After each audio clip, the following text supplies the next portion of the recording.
Okay, so let's look at the Nebula Vanguard. They are our next faction. We have Marlin Wavecrest.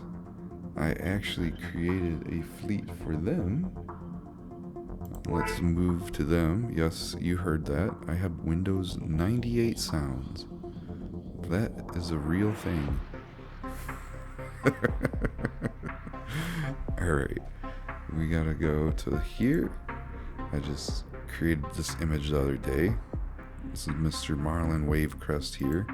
Created a little story behind him. You know, this is my botched work here with all the different fonts and everything, replacing the template of the regular Admirals. So Marlin Wavecrest leads the Tidal Flow battle group, a force centered around his flagship, the Behemoth carrier, Tidal Fury.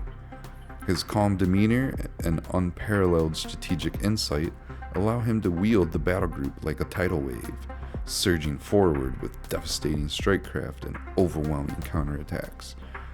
Respected by his crew and feared by his enemies, Wavecrest's mastery of naval coordination ensures that every strikecraft and support ship operates in perfect harmony, embodying the strength and unity of the oceans. I've created 2 traits for him. One's Rising Tide. Once per game at the start of any turn, Wavecrest may issue a fleet-wide order granting +1 to special command rolls for the remainder of the turn. And then Deep Resilience is once per game during any activation. Admiral Wavecrest's battle group gains the ability to re-roll failed shield saves for a single round. This applies only to ships in his battle group and must be declared at the start of the round. So anytime that he's lost shields, you can make a special roll with a D10 to see if the shields come back. I'm gonna, work in progress. I'm gonna be working on this one. This one kind of doesn't make too much sense, but I'm gonna keep working on it. But he's an inspiring admiral. The ship is a Behemoth carrier. He's got +1 skill, +1 morale, 9 command capacity at a cost of 16 points. Space. It's much like the great and vast oceans of old. Those who follow the currents and tides are truly never lost. It's Admiral Marlin C. Wavecrest.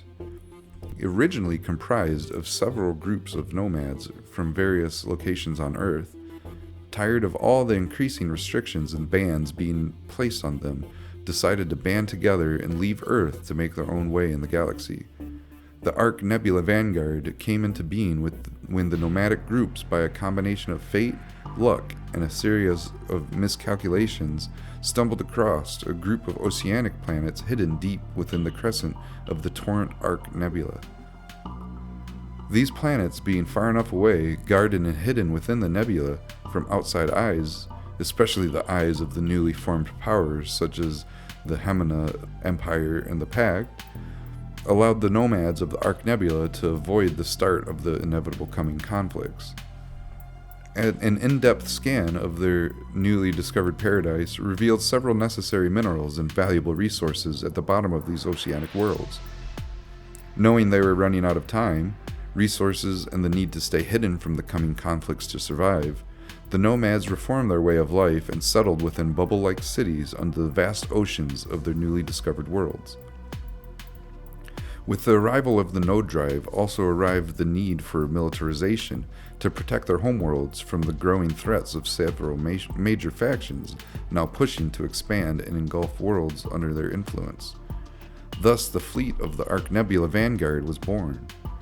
A pillar of technological advancement, the ships of the Arc Nebula were both a sight to behold and a force to be reckoned with when the scientists of the Arc Nebula, after many years of trial and error, arrived at a technological breakthrough when they modified the unique shielding technology used within their underwater cities that keep the water at bay surrounding their cities into a weapon. These specially modified shielding coils, when integrated into their ships, created a unique field able to absorb and store some of the energy force from an incoming attack into the ship's weapon systems, thus allowing them to strike back at their attacker with an even deadlier force than before.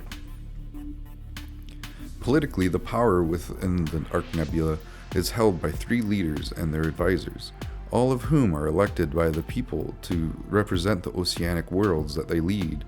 This political structure being a carryover from their former nomadic way of life on Earth, and while on the colony ships that had worked well for the people's interests.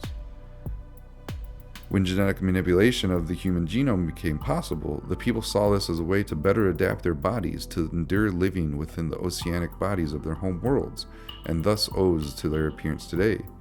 Their bodies smooth with hands and feet that are webbed, and skin that is almost frog-like in texture, displaying in a variety of colors and hues. Their ears extend up and fan out like fins, nose flattened, and the men even featuring catfish-like whiskers. Lastly, at their neck, a unique set of slits that internally form into a set of gills and lungs that allow breathing in both the underwater environment of their homeworlds and above water environments. They have a few capital ships, but they're pretty powerful, I must say. You have the Manta Dreadnought, the Stingray battleship, the Beaumont carrier, the Sawfish heavy cruiser, the Pelagic light cruiser as well. And all of them have hydro cannons, which are very important for this faction. The support ships, you have the Ribbon-Tail Destroyer, the Devil Ray Heavy Destroyer, the Nebula Light Carrier. And the escort ships, you have the Skate Corvette and the Halabi Frigate. Their weapons, they have the Hydro Cannon and the Charged Hydro Cannon, the Brian Winder Missile and the Barbed Warhead. They are their ordnance weapons. The Strike Craft are the Whip Ray Fighters, the Shovel Nose Bombers, Skimmer Interceptors, and Dropships, which carry light regular shock or power armor companies. Their faction traits, they have Recursive Hydro Conduits. When one of your battle groups receives 1 or more hits from an enemy weapon system, place a charge counter next to it. If a battle group has 1 or more charge counters on it at the beginning of its activation, it may consume any number of them. For each charge consumed, choose a ship in the battle group. Its hydro cannons become charged hydro cannons during this activation. And they have 3 shield damage and 3 hull damage, which is huge. Scary. Reflective shielding. The first time each of your battle groups receive shield or hull damage during a round, the closest enemy battle group must allocate 1 point of the same damage type. And that's kind of balances it out there. And then we have reflective shielding, which is the first time each of your battle groups receives shield or hull damage during a round, the closest enemy battle group must allocate 1 point of the same damage, shield or hull damage. Interesting traits for the Ark Nebula Vanguard. Another one down. I'm gonna move on to the Arreki Singularity, and I think they have some commanders, so and they have a starter fleet as well. They were betrayed by whom they trusted, overcame terrible adversity, and triumphed to win their freedom. Yet they are held in unbreakable chains of the past and are blind to the present. I pity them. That's Ambassador Helen of the Anglo-European Alliance. Arreki was an early colony of the Sino-Russian Pact, established far from old Earth using the Node Transit Network to move far beyond the space around Earth. In the beginning of the colonization effort, colonists were generously supplied with the new rapid genetic adaptation drugs, or the pill, as some have called it. These have been promised to increase lifespan and health of the Pact's colonists, enabling them to quickly adapt to non-perfect Earth-like environments. However, the pharmaceutical factory that had been ordered to supply Arreki with their pills had cut many corners to meet their production quotas, and the drugs supplied produced mutations far beyond the acceptable parameters. The results were devastating for the colony. Within 6 months, colonial authority on Arreki issued a quarantine order for the entire colony as a mysterious disease ravaged the planet, causing hideous mutations among the young colonists. When word reached the Supreme Central Committee of the supposed outbreak, the committee, fearing word of this leak into other worlds, decided to terminate the colony and hush up the labs at the pharma factory. Better to start over than disrupt the entire pact because of a simply sub-director's mistake. A task force was dispatched to Arreki. As they approached the planet, they announced that they were sent from the Supreme Central Committee with relief for the beleaguered colony, and that all colonists should gather at the central city to receive medical aid. As the task force neared the planet, many dozens of shuttles dropped away, heading for the main city. However, instead of landing at the spaceports, they touched down around the city and disgorged thousands of heavily armed troops who began a systematic annihilation of the colony's population. It was the committee's plan to not damage the colony more than necessary, but to reuse it once the contaminated colonists were eliminated. However, things went wrong. The unarmed colonists fought back when the troops entered the city, their bodies hideously morphed by the bad pills. Instead of legs, they had long serpentine tails and armor scales across their bodies that functioned like light body armor. Even more bizarrely were the 3 pairs of arms many of the colonists had, but physical changes were nothing compared to the savagery the colonists displayed as they fought for their lives. While even today the debate about what makes someone truly human rages, it was obvious that something essentially human was missing from the Arreki colonists. This would be the beginning of a 10-year-long silent campaign on Arreki to exterminate the colonists and cover the committee's repeated mistakes. A campaign that would have eventually succeeded had the node transit network not inexplicably failed, isolating all the long-distance colonies for just over 100 years from Earth. When contact was re-established a century later, the Sino-Russian Pact found themselves met on equal terms. The Arreki now had a powerful space fleet and had expanded to build their own empire called the Singularity. The Pact's reconquest fleet was shredded and turned back from Arreki space. It appeared Singularity had a very long memory, and they remembered the Pact. Today, the Singularity occupies roughly 24 stars and about half a dozen colony worlds. Their empire's internal organization is only vaguely understood, as their passion for secrecy is a borderline psychosis. However, what can be determined is that the Arreki have a close family-clan relationship, with each family forming its own political bloc, with some families containing many hundreds of members. It's speculated that their politics are a veritable bloodfest with actual bloodshed. Though this may simply be Sino-Russian propaganda, as spies don't really last long in the Singularity. Militarily, the Singularity is small, but a growing power. Their navy contains ships of all classes through their strategic doctrine, though their strategic doctrine seems to emphasize first strike capability. The Arreki approach to space warfare is also very differently than other races. It's their innate paranoia and secrecy that drives their tactics.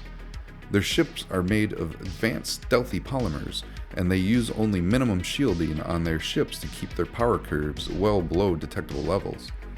But it's in the field of electronic warfare they excel.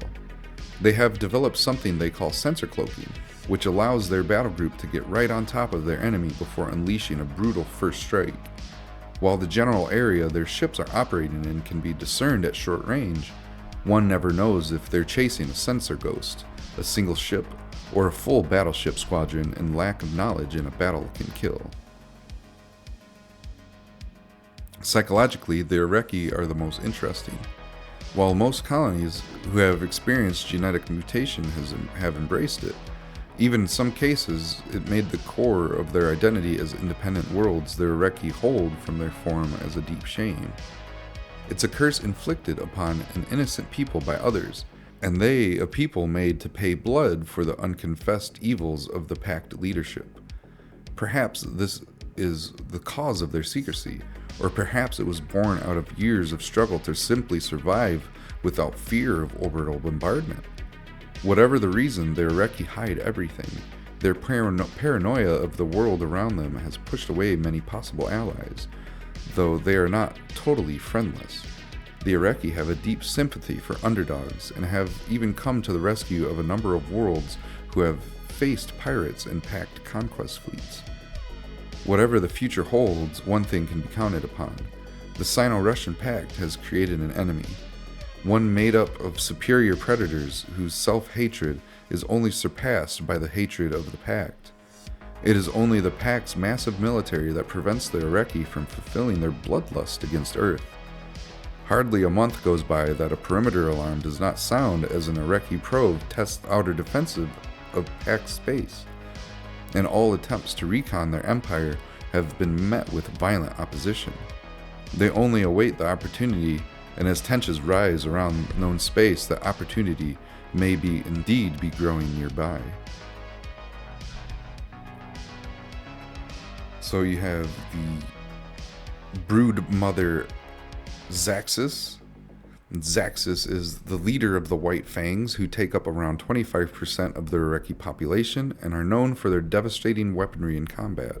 Around 6% of the White Fang population is made up of full-bloods, those who have sadly mutated past the point of human recognition. The Arreki population has increased rapidly under Zaxxas as she prepares for further expansion into Sino-Russian space. The submutation, White Fangs. All characters in the fleet must be White Fangs. She's in the White Fang battleship. She's a legendary Admiral with +2 skill, +1 morale bonus, 12 command capacity, and costs 25 points. I'm gonna murder this name. Kloshaya, there we go. The underline messed up for you. Kloshaya commands the largest Arreki strike battle group in the Singularity. Once a bomber pilot himself, I guess it's a guy, he knows exactly when to strike at the enemy with his squadrons. The submutation, the White Fangs, all characters in fleet must be White Fangs. Strike support, Kyosha, may take light cruisers and support slots in this battle group. It's an admiral or commander that's inspiring, commands a carrier, +1 skill, 0 morale bonus, 10 command capacity, costs 12 points.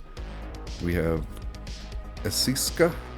Asiska commands a small auxiliary group which is tasked with raiding major supply lines. Her ships are lined with a spectral material similar to Arreki's skin itself, which glimmers in the starlight and somehow throws off incoming missiles. The skills of battle group must be taken in a torpedo cruiser with an auxiliary group with 4 torpedo frigates and no other ships. The Shimmer Skin, torpedo frigates, and Eska's battle group gain the escort trait. The submutation is the White Fangs. All characters must be White Fang. Then we have the Full-Blood Arreki. Arreki leads the White Fang Full-Bloods within the fleet. His mission is to die in battle for the Arreki cause, and if he can take as many humans with him as possible, then all the better, for he shall have his revenge. Arreki's battle group auto-pass morale saves, even after he's been killed.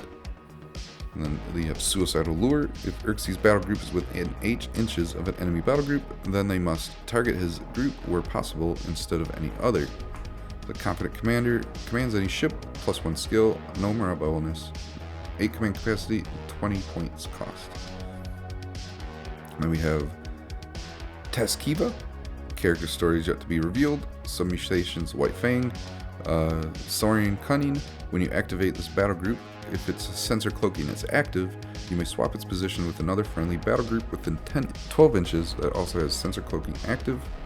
You have commander quality is 2, or confident. Confident commander. Any ship can be command, no skill or morale bonus. And command capacity 8 with a cost of 8 points. Next we have Lerv. It's also a story yet to be revealed. And it has the White Fang submutation, and it has Force of Numbers. This battle group gains +1 maximum thrust for each other White Fang character in your fleet, maximum of 3. It's a commander is confident and commands any ship, has -1 skill, no morale bonus, 5 command capacity, and costs 5 points. Next, we have 6 more. We have a lot of admirals because there's the two, big factions. You have Brood Mother Harala. Harala is the green scale Brood Mother. The green scales take electronic warfare to the next level, using grand cruisers as the heart of their fleets. And you have green scales submutation. You can only take green scales in the fleets with green scales. And then you have the battle group. Harala must be taken in a grand cruiser. Her battle group must be a combat group with 3 grand cruisers, 6 escorts, and 3 support ships. That's a lot of ships, and that's a powerful battle group. There's a legendary 4 commander, rank Admiral with the grand cruiser ship, +4 skill points, +1 morale bonus, 12 command capacity at the cost of 20 points. Not bad, but expensive fleet. So next is Krysa, is known within the green scales as an aggressive and reckless commander. He's respected by his peers, but is known to be uncontrollable in battle once the shooting starts. He uses highly advanced camouflage technology to spring on his enemy as he wishes. Green scale submutation, advanced camoufage. Krysa's battle group remains a sensor blip unless within 2 inches of any enemy battle group, independent ship, or minefield. And, once revealed, Krysa's battle group may always move as close as possible to the nearest enemy battle group and may only fire on them. That's the bloodthirsty trait. It's a confident commander, commands any ship, -1 skill point, +1 morale bonus, 8 command capacity, costs 12 points. Then we have Pralatra. Pralatra is a very young for an Arreki commander, but her skills within electronic warfare are unparalleled. She guides the electronic warfare teams in her battle group through holes in the enemy systems. This battle group must be taken in Grand Cruiser, which acts as a support ship within a support battle group. The commander can be taken as a commander, obviously.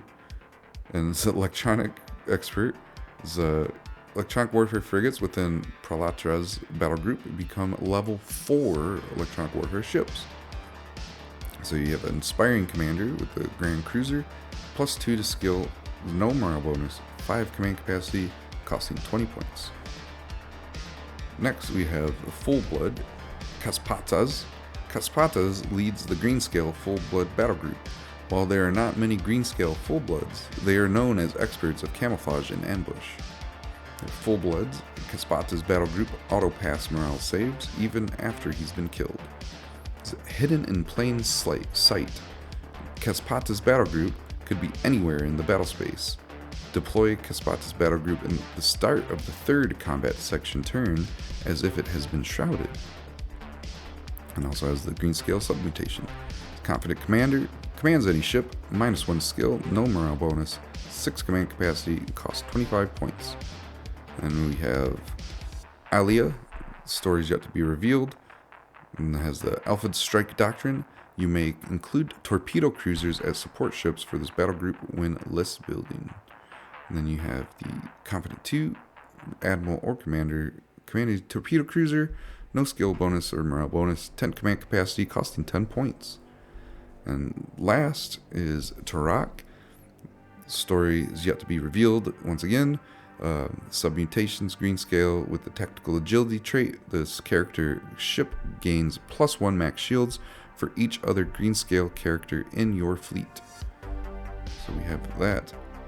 Confident commander, any support ship, +1 skill, no morale bonus, 5 command capacity at a cost of 10 points.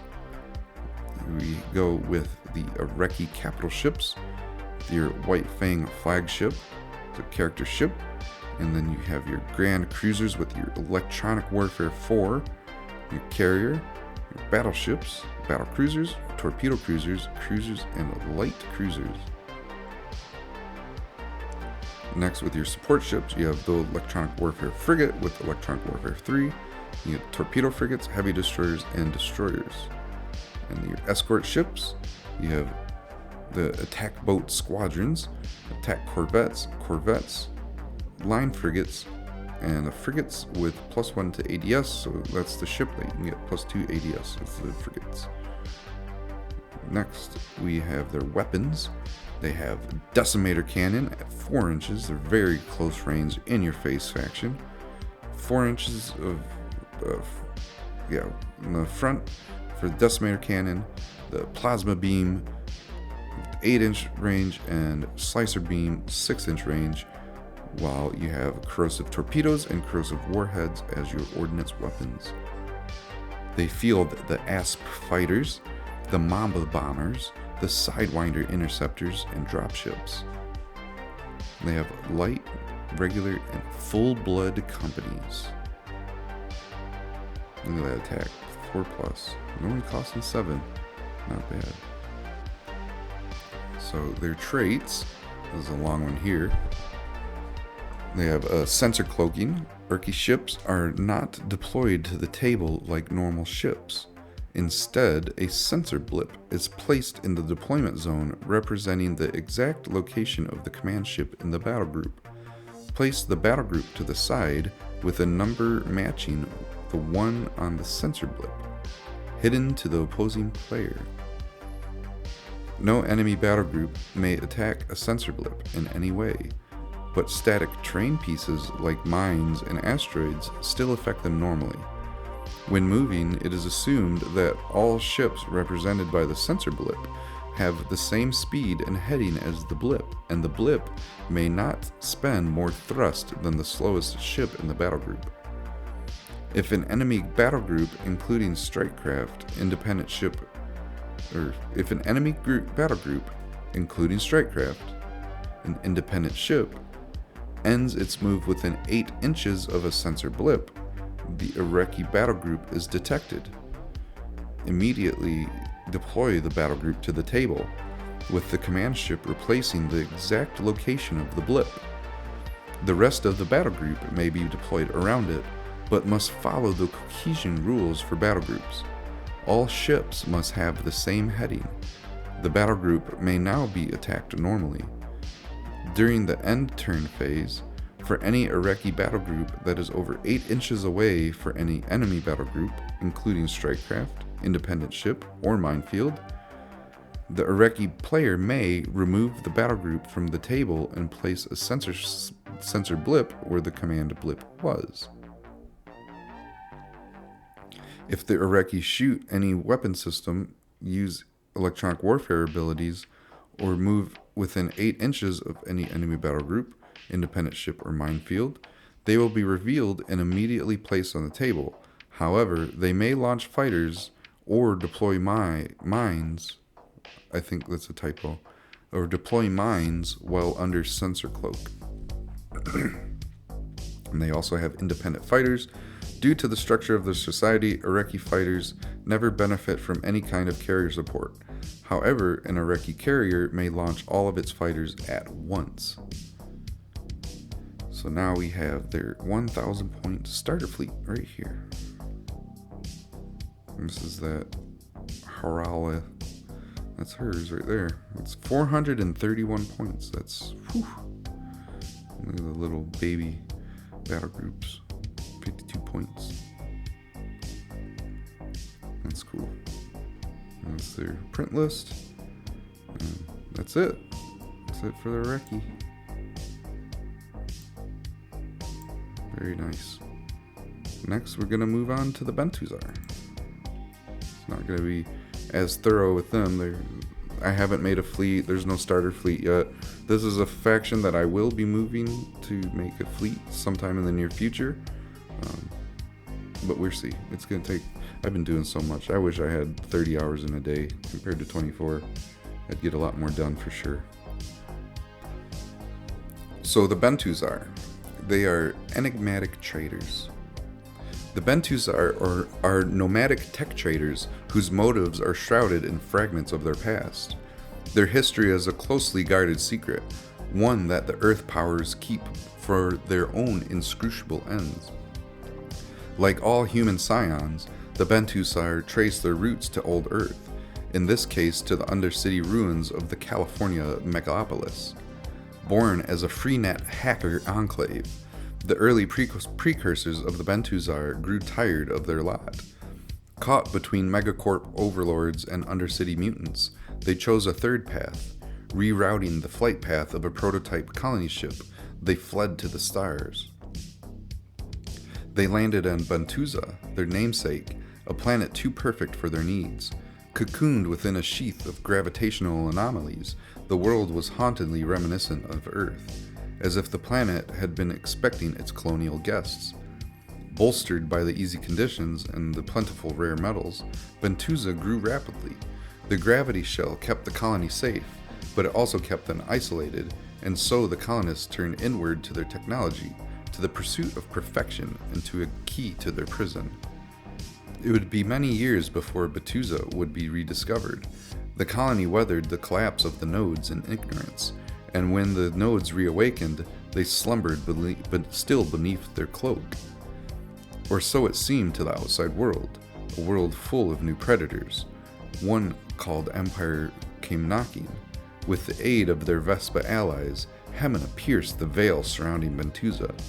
Video files from the expeditionary fleet confirmed that a truly behemoth ship, a miniature moon, hung in orbit over the colony. The matching sensor logs, however, are gibberish, a reflective stream of gravity-spun madness that not even the Vespa could untangle. In truth, the Bentusar have been waiting, for the key to their prison could only come from without, and as their would-be conquerors blackened the skies of the planet, the great ship winked out into the void. Its people traveled widely in those early years, learning much from fractured Marathian houses and the guarded Iralynn remnants. They traded technology for information and learned the state of the galaxy. Time had changed the Bentusar, although not in the way most human colonies have been. With no need for mutators, they still focused instead on their own inner singularity, replacing the flesh of their hearts and minds with alloys and AI. Bentusari traders still look very much like the humans of old Earth, clad in robes of gray and gold. It's their eyes that betray them as something more than human. Dynamos of quasar light, the Bentusar have opened their eyes to the universe through the miracle of machinery. What truths they can see only be surmised. Technology is the trade of the Bentusar, and their offers are generous to the fragmented colonies of the frontier. Minerals and star charts are what they ask in return. What the traders are building, or what they're searching for, is speculation the colonies save for the major powers. It's said that those who refuse the traders are met with sudden unexplained disappearances from single supply convoys to entire expeditionary fleets. Records from the few factions that have directly engaged with the merchants have reported their ships move unnaturally through space, shifting away on currents of alien technology, sometimes even moving directly backwards with no heed to gravity or inertia. Their weaponry is reported to be similar to Vespa gravity bombs, but more nuanced, conversely slowing battle groups or stripping them apart wholesale like a magnetar wind. There are also scattered reports of a great behemoth that leads their central fleet, a mothership of unknown design. It's also known that the Bentusar are few in number. When they begin trade negotiations, it's always a single envoy. As a result of this, they utilize a high degree of automation within their systems and ships. Rumors in salvage wrecks indicate that some of their vessels may be completely automated. Whatever the true intentions of the traders are, they do not share them. They walk in shadow and rarely parley with any of the major powers.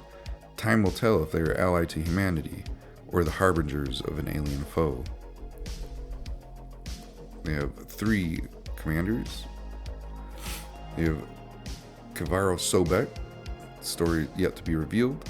The supermassive singularity trait. Area values for weapons on Kavaro's ship are doubled. Confident Commander commands any ship +2 skill, 0 morale bonus, 6 command capacity, costing 16 points. And Jayas Alir, characters yet to be revealed, the story at least.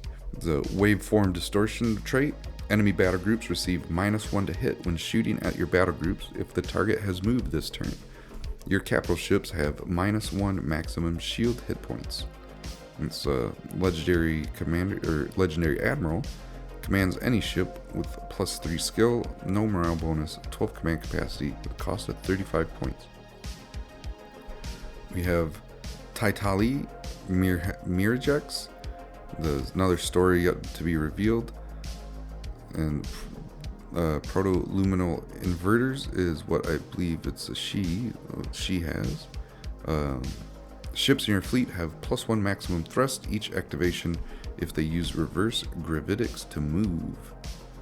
The Inspiring Admiral or Commander commands any ship +2 skill, no morale bonus, 9 command capacity, costs 20 points.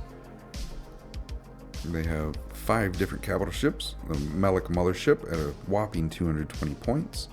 The Irkala Dreadnought, the Ahura Battlecruiser, the Anu Tactical Cruiser, the Seabrai Scout Cruiser is their last one there.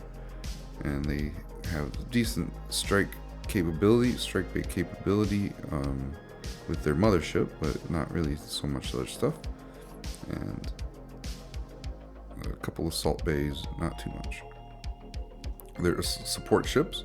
They have Enki light destroyers, Ishgir tactical destroyers, Tiamat heavy electronic warfare ships with electronic warfare 4.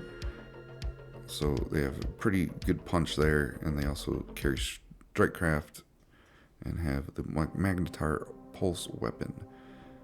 There's two escort ships, the Derdai corvette and the Azafi light frigate, which has ADS-2 already. And then you have ADS, and then the ATG, which is the advanced turret gyros, which we'll get into very soon here. Their weapons that they have, you have the micro singularity projector and the macro singularity projector, which are area effect weapons. And then you have the photon torrent, magnetar pulse weapon as well. So they have 0 ordnance weapons. Now you have the Lugal interceptors as their strikecraft, and the Marduk optimized interceptors. So only 2 interceptors. One is 10 points, a lot. It costs a lot there. And then they also have the drop ships that can take their light, regular shock, or power companies. Their faction traits, they got advanced turret gyros. This weapon does not receive penalties to shooting for its battle group's own speed. And the freeze faction trait, battle groups hit by this weapon may not use thrust to move during their next activation. They may still use thrust to rotate. The reverse gravitics, ships may use thrust to move directly backwards, but may not turn 30 degrees as per normal forward movement. And they have the thrust inverter. The battle groups hit by this weapon have their thrust halved for their next activation. Multiple hits do not stack. And that's it for the Bentusar. They got 1, 2, 3, 4 whole pages.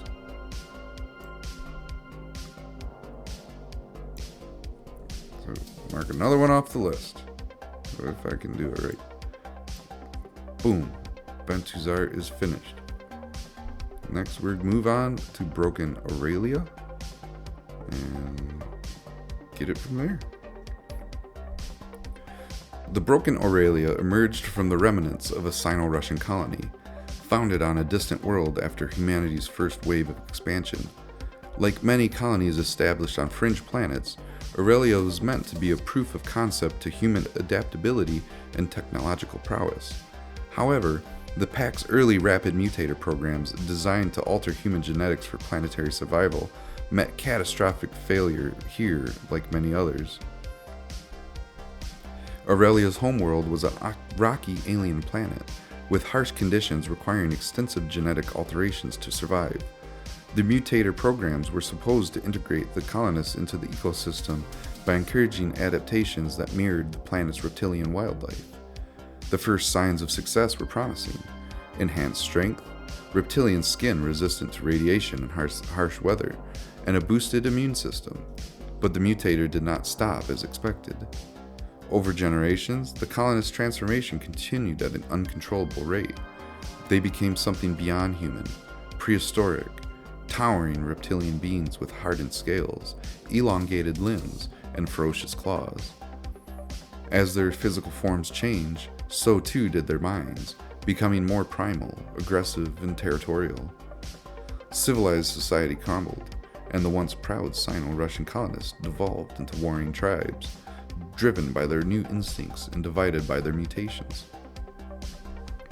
Despite their fragmented state, the Aurelians endured. They adapted to the planet's environment far better than their human ancestors could have ever hoped. Although unity was lost, the harshness of their world forged a warrior culture that valued strength, cunning, and above all else, survival. The tribes, often locked in bloody skirmishes for territory or resources, held an unspoken understanding. The strongest deserved power, but only those who could navigate the chaos of Aurelia would rise.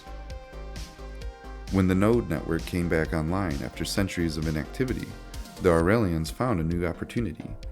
No longer confined to their mutating world, they saw their physical prowess and brutal survival skills as valuable commodities in the greater galaxy. Their ferocity in battle, combined with their reptilian appearance, made them feared but also highly sought after by warlords, criminal syndicates, and frontier governments. The broken Aurelians are mercenaries at heart, driven by one singular love: wealth. Fiercely independent and loyal only to the highest bidder, they rarely take contracts for anything beyond material gain. Their reputation for being both ruthless in combat and untrustworthy in diplomacy precedes them. They are known to switch sides mid-conflict if a more lucrative offer presents itself, or if they sense weakness in their current employer. Many powers see them as little more than opportunistic predators, yet when desperation looms and a military edge is needed, the Aurelians are often called upon. To hire Aurelians is to make a dangerous gamble. Their clans, still divided and deeply competitive, will fight one another just as readily as they will fight their enemies. However, their sheer strength, natural armor, and primal fighting skills make them formidable in any conflict. Aurelian society is deeply decentralized, ruled by strong clan chieftains and warlords commanded through loyalty through fear, strength, and wealth. Honor, to them, is a weakness exploited by fools. Power is the only thing that matters. Aurelian warriors are often adorned in crude but effective battle gear, mixing ancient traditions with salvage technology. Despite their fierce reputation, the Aurelians' greed often leads them into complex political webs.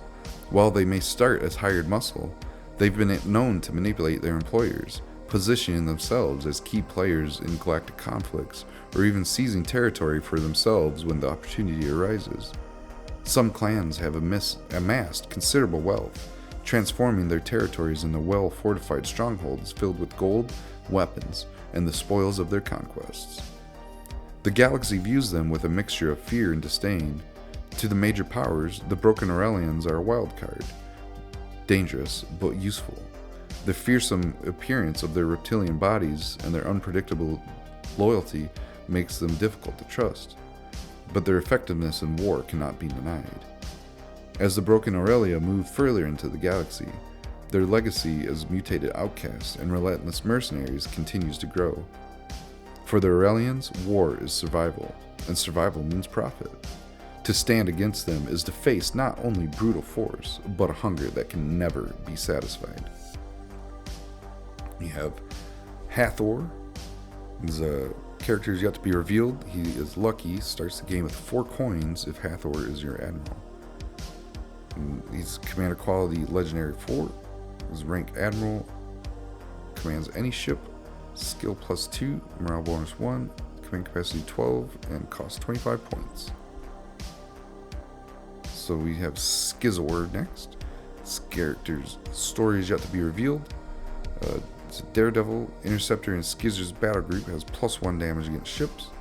The Inspiring Commander, or Admiral or Commander, and his ship's a carrier.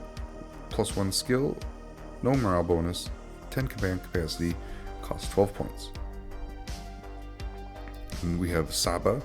His character's story is also yet to be revealed. And Saba's ship gains reactive armor 2. It's Inspiring Commander, commands a dreadnought, +1 skill, no morale bonus, and 6 command capacity for a cost of 15 points.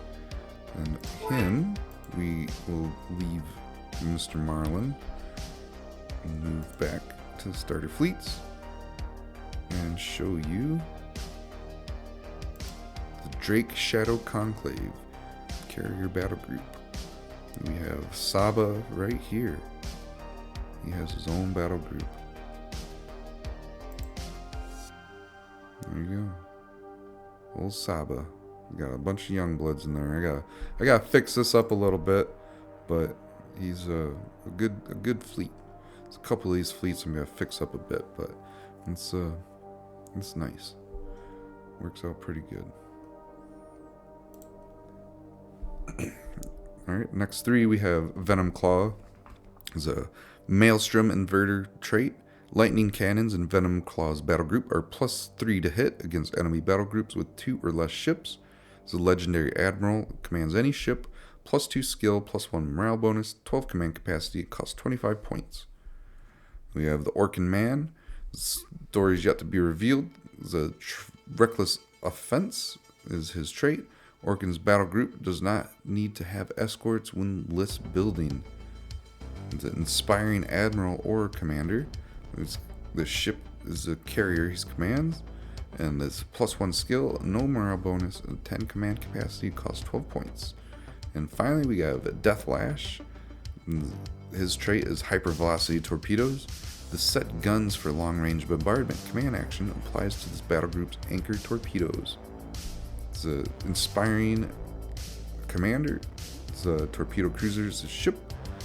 +1 skill, no morale bonus, 5 command capacity, and costs 15 points. So we have the Dreadnought, carriers, battleships, grand cruisers, torpedo cruisers, and scout cruisers. That is their capital ships. You can upgrade the carrier to be a mine layer and the scout cruiser to hold assault troops. Their support ships, they have electronic warfare frigates with electronic warfare 2, light carriers that can also be upgraded to hold mines, torpedo destroyers also can be upgraded to hold mines, heavy destroyer can be upgraded for ADS, and they have regular destroyers that can hold a dropship. And escort ships, you have your corvette squadron, your attack boat squadron, and your heavy frigates, which already have ADS 2. The weapons they use are the lightning cannons with the Aurelian Storm trait, which we'll go over soon, and then advanced kinetic guns as well. And the anchor torpedoes is their ordnance. They field the Flameblood fighters, the scaled bombers, and the Youngblood interceptors, and their dropships carry regular shock or power armor companies. So they have the faction bonuses, the trial by combat. All Aurelian Young are drafted as soon as they reach fighting age and must prove themselves in combat. This means that many ships are manned by inexperienced crews. At least half of the Aurelian battle groups in the fleet are made up of a majority inexperienced crews and must be designated as Youngbloods, which I messed up on my faction. These battle groups get -1 to the shooting rolls. So for example, you have to make the whole battle group Youngbloods, not mix and match here. So I gotta do the math and then make sure that the number of Youngbloods is over 50%. So that is that. Let's move on. Glory and Death. Broken Aurelia battle groups that are not made up of Youngbloods are immune to morale effects and will always pass morale saves. Mercenaries. Aurelians are fearless fighters. but their leaders will not throw away their people's lives on unwinnable battles. Their primary motivation is monetary. The Aurelian player starts with the game with 3 coin tokens. Every time an Aurelian battle group is destroyed, the player must give a coin to the opposing player. Every time an enemy battle group is destroyed, a coin must be returned to the Aurelian player where possible. If the Aurelian player runs out of coins, then the Admiral signals their fleet to withdraw, and the battle is lost. Very important to remember that. They're a tricky fleet, it seems like, to play, but I'm curious to see how they play. I have a fleet printed up, and I just have to paint it and test it out on my kitchen table. They have the martial culture. On the first CQB action a broken Aurelia CQB company makes each turn, they may either choose to use their attack or defense stat no matter what position they are in. Then you have the Aurelian Storm. This weapon gets +1 to hit per ship in the target battle group. So if you have 6 ships in the target battle group, you have +6 to hit. So you're almost certain to hit. We have 8 minus 6, which is 2+. Very good. And that's it. That's it for Broken Aurelia. Alright, I'm going to take 5, and I'll be right back with Confederation of the Belt. In the cold vastness of the asteroid belt, a simmering rebellion known as the Confederation of the Belt has erupted, born out of decades of exploitation and oppression suffered by the hard-working denizens of the Belt's mining facilities. The major Earth powers, seeking to satiate their insatiable hunger for resources, have long abused the Belt's workers, pushing them to the brink. Fueled by a collective desire for freedom from tyranny, the workers of the Belt, integral in providing essential resources to Earth, have risen in a united front against their oppressors. Led by extremist factions within the key asteroid belt facilities, the rebellion gained momentum with precisely executed terrorist attacks and strategic workers' walkouts. What started as a fight against blatant injustice quickly evolved into a full-blown revolution. Even those who initially had grievances found themselves swept up in the fervor of defiance, realizing that the time had come to break free from the chains of exploitation. The Confederation of the Belt comprises hundreds of facilities and mining outposts scattered across the belt. With limited military experience, the rebels have to adapt swiftly, employing unconventional and sometimes questionable tactics in space combat. Their resourcefulness shines, though, as they repurpose civilian ships and freighters into makeshift vessels capable of defending themselves against superior forces of their oppressors. While lacking in military might, the rebels compensate with sheer determination and a willingness to do whatever it takes to secure their freedom. Extremists within the Confederation have gained notoriety for their ruthlessness, even sacrificing their own comrades to achieve strategic victories. Their unpredictability and unconventional approach make them a force to be reckoned with. A reminder that in the cold expanse of space, even the ill-equipped can pose a formidable challenge when fueled by a burning desire for liberation. They have a couple admirals, I think 4, yep. A couple commanders as well. And the first one is Hunter Bryce. He's a rock thrower. Rigged asteroids in your fleet gain +2 maximum thrust. And Voidborn as well. Ships in this battle group do not suffer reduced thrust when critically damaged. The legendary Admiral commands any capital ship, +3 skill, 0 morale bonus, and 12 command capacity at a cost of 32 points. We have Elena Lyle. Is a serial improviser. Once per activation, when Elena fails a skill check for command action, she may attempt to use another command action available to your fleet.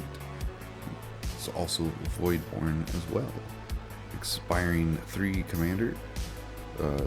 Can command any support ship. Has +2 skill, +1 morale, 5 command capacity, and costs 18 points. And then we have Jackson Rika, the Golden Rule trait. Each turn, this battle group is -1 to hit from any battle group it has not fired on, and +1 to hit from any battle group it has fired on. Also has the Voidborn trait.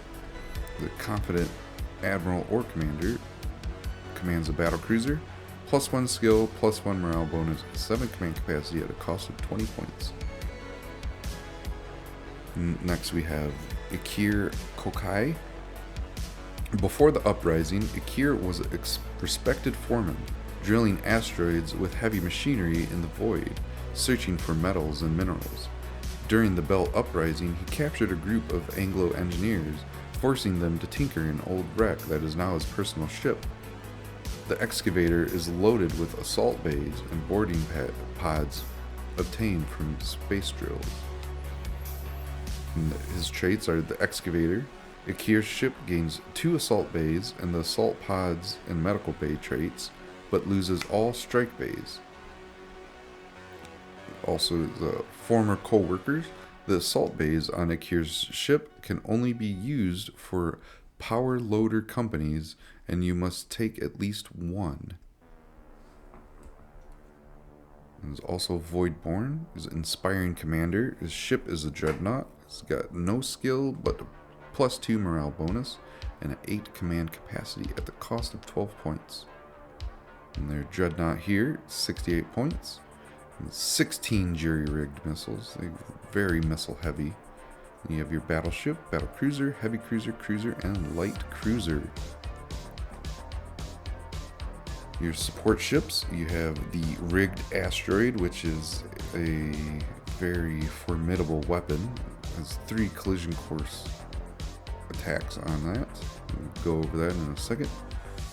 You have the destroyers, heavy destroyers, torpedo boats, mine layers, and supply ships as well. The supply ships is their main strike bay capability besides the dreadnought, but if you take the character Ikir Kokai, you will no longer have strike bays, you'll have 4 assault bays. So this is going to be your main strike, I guess, fighter force, your strike craft force is your supply ships.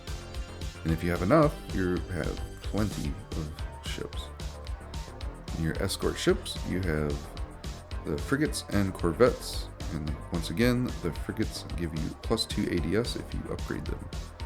And then you have your mines, which are rigged debris fields. They have 10-inch range, 8+ to hit.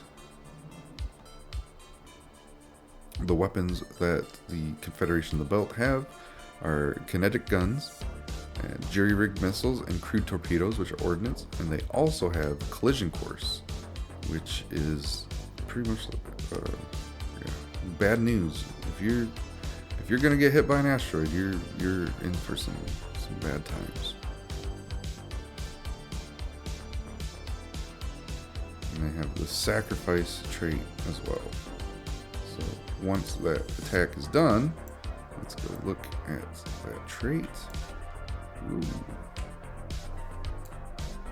Sacrifice. Oh, I was looking at something else.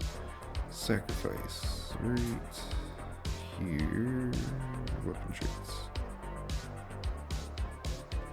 This is a suicidal attack, overloading the ship's core. After using this attack, the ship is destroyed. So you get 1 shot with these rigged you get 1 shot with the rigged asteroids, or 3 shots really, and that's 6 damage you can do if you hit all of them. 6 shield damage and 6 hull damage. That's a lot of damage. So they field the fighters, bombers, interceptors, and dropships. Nothing special, no special names or anything. So it's pretty standard. And they also have freedom fighter companies, which cost nothing, with basically a light company. And then they have power loader companies, which are like power armor companies, but a little less, I think, in the stats. They have 3 different faction traits, countermeasures. Belter ships have deployable decoys that will attract enemy ordnance. Each battle group ignores the first ordnance hit on them per turn. They're converted for combat. Belter ships were not made for the fast maneuvers required during combat. They all gain sluggish. And then you have For the Belt. Belter crews are staunch radicals and will happily die for their cause. Re-roll failed morale saves once. You have your 1,000-point Coalition of the Belt starter fleet right here. I'll let you check that out if you want. And like I said before, you can download this on my website under About Grand Fleet Admiral. It is right there. We're going to skip over Custom for now, and we're going to move on to Dynasty. Custom is the last thing we are going to go over. So here we go. Dynasty.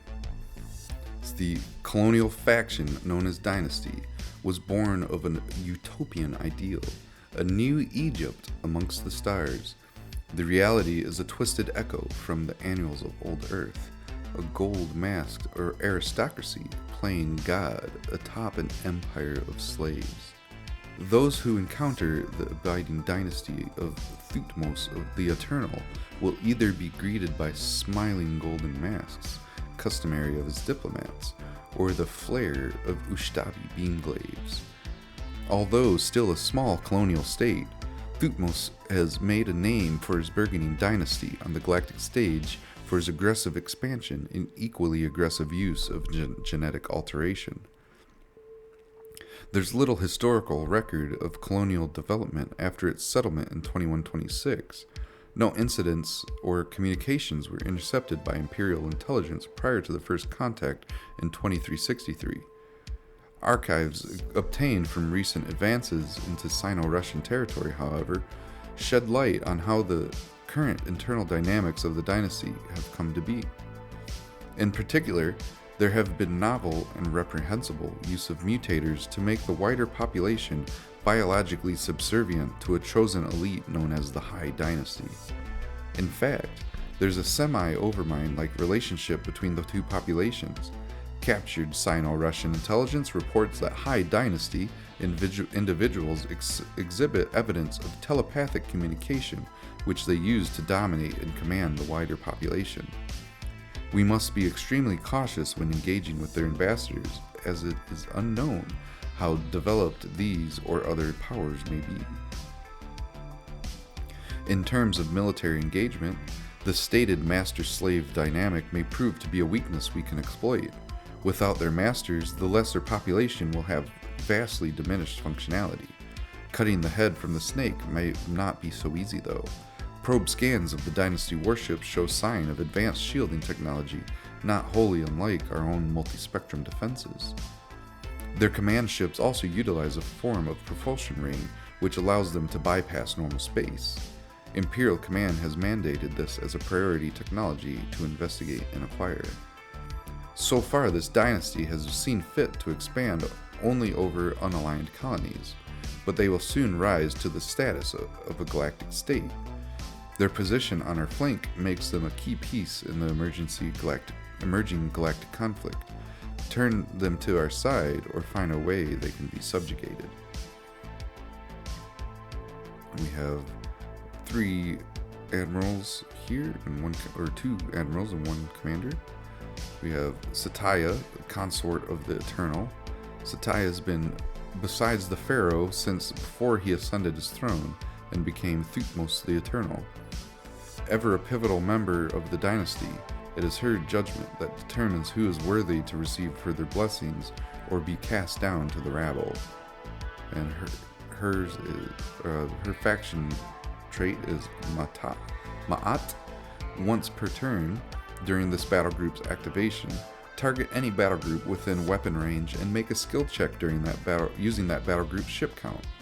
On a success, the battle group gains +1 max thrust, +1 max shields, and +1 to all rolls until the end of its next activation.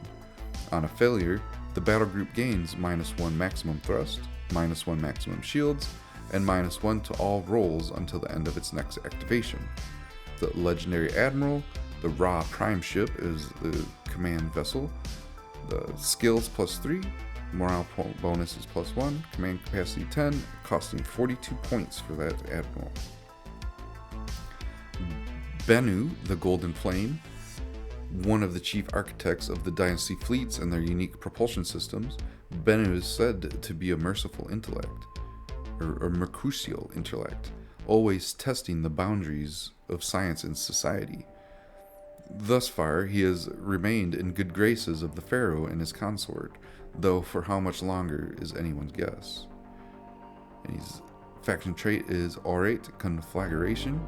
When one of your battle groups uses teleportal to move through an enemy battle group, the enemy battle group suffers 1 damage for each ship in your battle group, assigned as the defender chooses.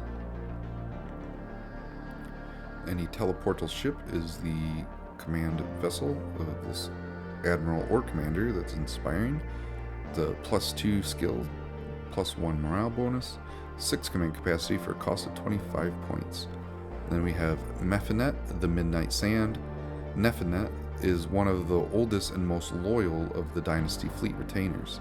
He's shown amazing adaptability in learning and incorporating new Dynasty technologies into his tactics.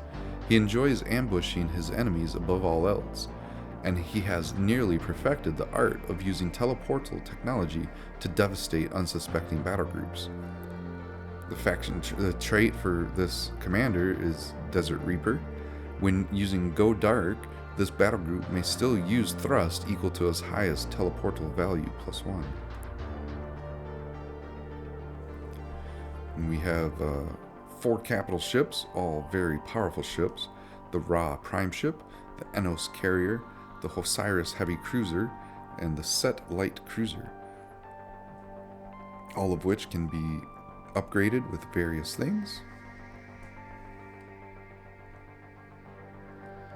And we have the Lamech Destroyer and the Canaan Heavy Destroyer as the support ships. The Lamech Destroyer being a mine layer. And we have the Enoch Attack Boats, which I believe these are a squadron. I think it might be missing the trait here.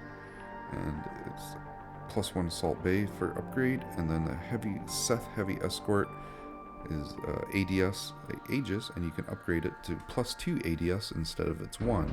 But the Enoch attack boats, I am pretty sure this is a squadron. I'm pretty sure. Let's take a look. This is how I figured my stuff out. Let's click on here, go to factions, go to Dynasty. The Enoch attack boats, and if they have, look at that, they got a little thing here. I'm pretty sure that these are squadrons. And then I double check, this is how I can double check here with my Windows 98 sounds. Click on Dynasty. And, yep, there we go, right there. We have our Enoch attack boat squadrons. And 8 triple stands. This is one of the older versions. I had to put these on their back because if you stand them up, you can't see what they are. Like this, kind of. There's the Enoch attack boats. I had a feeling because I remember working on them before. So yeah, the Enoch attack boats. This should say squadron right next to it. And they have 3 crewed coil guns, which also makes sense because there's 3 ships in that squadron. And then we have the weapons, the crewed coil gun, Kopesh particle lasers, the Ustabi beam glaive, and the For the Gods, which for the gods, the Enos Carrier, Lamech Destroyer, and the Canaan Heavy Destroyer, they are the ones that have that weapon. And that's pretty much a sacrifice weapon, so they will be destroyed once you use it. Shield skipping +4. And you have your strike craft here, the Talon of Anhur, the Sistrum interceptors and dropships who take Low Dynasty Rabble, and High Dynasty Royal Warriors. They also have a few faction traits here. Dynastic rule. During list building, all battle groups must contain a High Dynasty ship as their commander. Battle groups without a High Dynasty ship cannot use special command actions and are considered independent for the purposes of enemy shooting. The Sun God's Blessing. Your Admiral must be taken in a Ra Prime ship. Will of the Masters. Battle groups that contain a High Dynasty ship may use the special command action Will of the Masters. Target a friendly battle group within 8 inches without a High Dynasty ship. Merge that battle group into this one. You must immediately move those ships into coherency with the active battle group, and they must be rotated to its current heading. So I'll let you grasp that one. Brittle power. You may not order your ships to become independent. In the Genetic Dynasty, your High Dynasty ships may have 2 upgrades. Ships may not take duplicates of upgrades. And then the special ship traits for Dynasty are Teleportal X. This ship and X others in its battle group move by teleporting through space. They may pass through any terrain, given they have enough total thrust, and they do not trigger any effects as a part of their movement. Interdictor, minefields, and whatnot. This movement may be in any direction, but the battle group cannot turn. So you're facing direct north on there, and you want to move to the direct east. When you teleport to the east, you're going to still be facing to the north. So that's how I can best explain that. Shaped shields, front 180. During allocation, incoming hits within this arc are halved. Incoming hits outside of this arc are doubled. So you want to shoot them in the back and double your hits against them. And we have our 1,000-point Dynasty starter fleet here. There you go, with the print list right there. And that is it for Dynasty. Let's get this one. Ooh, we got the Gavesh Hive is next. We are yet another instance of the malignant negligence of the Earth powers. There are no easy solutions.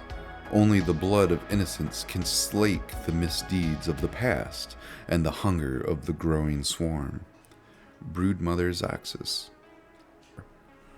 We made landfall on our new home, Gaven's Rest. Though the terraforming is incomplete, the seed probes have been successfully in establishing a biosphere. In particular, there are a wide variety of moth species.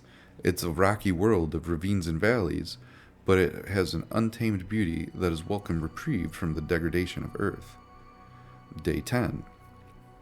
During routine tests of the advanced crew, I have discovered moth larvae. Our xenobiologist has named it Paleopsyche genivis, on the skin of almost every member that has had outside exposure. The parasitic larvae appears harmless, but affected individuals also have trace microbes in their spinal fluid. I've recommended that we do not resuscitate the greater colonial population until we fully understand the nature of this parasitism. Day 60. I have been overruled. The awakening is in full swing. Only time will tell if we should have been more cautious. Day 212. There have been dozens of pregnancies throughout the colonial population over the last 5 months. A disturbing pattern has emerged. All the fetuses has shown abnormal development and a concentrated volume of P. gavinaeus DNA. The double exposure in conjunction with the mutagenic stimulants is accelerating the changes. Additionally, most male fetuses has resulted in miscarriage. The exact trigger remains unknown. I've sent my data to the AEA and SRP embassies on Tau Ceti. I can only hope they will see this urgency of the situation. Year 3. I've heard nothing from any of the Earth states. Many children affected by the P. gavinus parasite have been born. They do not display any outworld structural signs, but they uniformly present with new folds within the prefrontal cortex and growths on abdominal organs, including liver, stomach, and intestinal tracts. I will continue documenting the effects of this first generation. Year 10. The native-born children show astonishing abilities. Their perception is uncanny, almost to the point of mind reading. They also possess a kind of empathic suggestion. I've notified the colonial board and continue to transmit my findings via our local relay. Year 25. The colony has split into several factions, and there have been extensive damage to the settlement's infrastructure in the ensuing power struggle.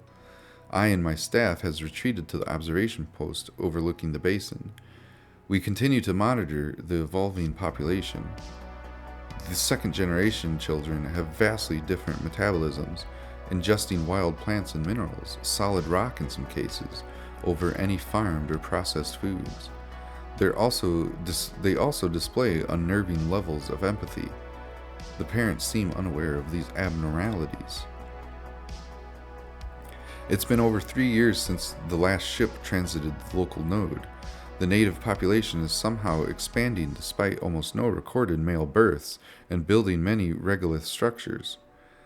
Even medical staff are no longer permitted within the native settlement now.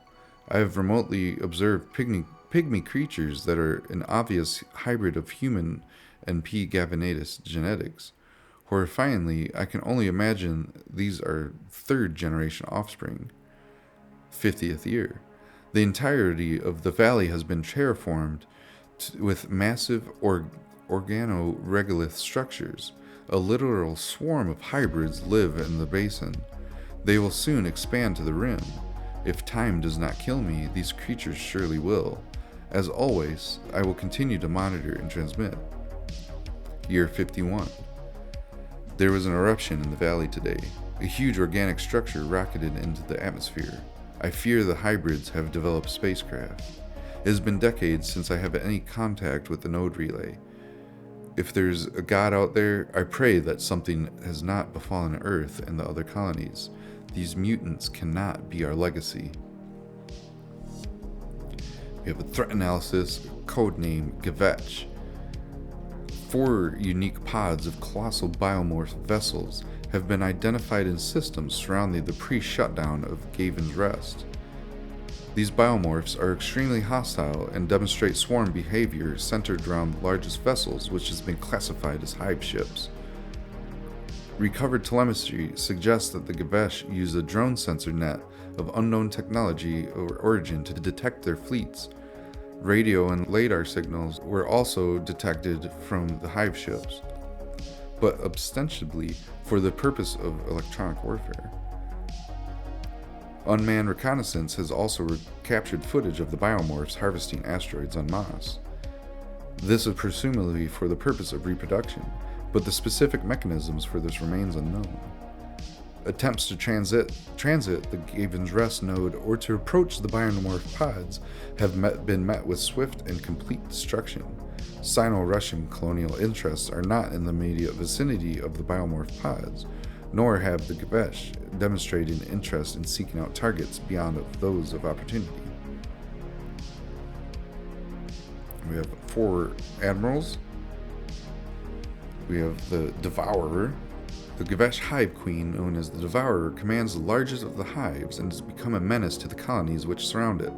Many expeditions have been made to try and eliminate the threat which this hive has become, but all have been wiped out and consumed by the hive itself, only increasing its size. In growing numbers, all battlegroup commanders have command capacity 12, never-ending swarm. When escort ships are destroyed, they are added to a pool. When the pool reaches 10 ships, roll a d10 for each ship. All ships that got 7 or more come back in as a patrol group on any table edge. All failed ships are removed from the game. We have Legendary Commander, rank Admiral, or Legendary Admiral, commands a hive ship, +2 skill, 12 command capacity, 20 points.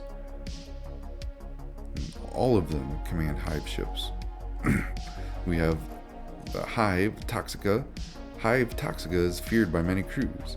The Queen is known for a widespread use of acid and toxins to burn through ships' hulls and murder crews. Before battle, the Hive flings out thousands of spores across the system, often creating problems for enemy commanders. You have the Toxic Miasma. Before Vanguard deployment is started, Toxica can place down 6 acid spore mine bases anywhere on the table. And there's Acid Veins. All Stingers replace their 2 penetrator barbs with 2 acid sprays. Biopods also gain Corrosive 8. The Legendary Admiral, +3 skill, 12 command capacity, costs 30 points. We have Hive Brutalis. Hive Brutalis is known for its insane wave tactics, using millions of organisms just to destroy enemy garrisons and fleet through mass of numbers. Brutalis has also been known to use gravitational fields to sling asteroids at enemy fleets and outposts. They have the Swarm trait. Warrior bug swarms are free. Hive ships gain +6 strike bays and +2 assault bays. All ships gain +2 crew. And you have Hurling Death. Brutalis gains access to the Confederation of the Belt rigged asteroids. The Legendary Admiral, -1 skill, 12 command capacity, costs 15 points. Then you have the Hive Mindbreaker. The Hive Mindbreakers feared by all admirals. Scientists do not know the limit of this queen's psychic capabilities, and captains have known to have gone insane just while voyaging near the Hive's known space. You have Psychic Interference. All Hive ships gain Electronic Warfare level 2. Queen of Queen's ship gains Electronic Warfare level 4. Then Hallucination Attacks. Any point in the game, Mindbreaker may swap 2 enemy battle group positions around. The opponent may choose what orientation they are in. Interesting.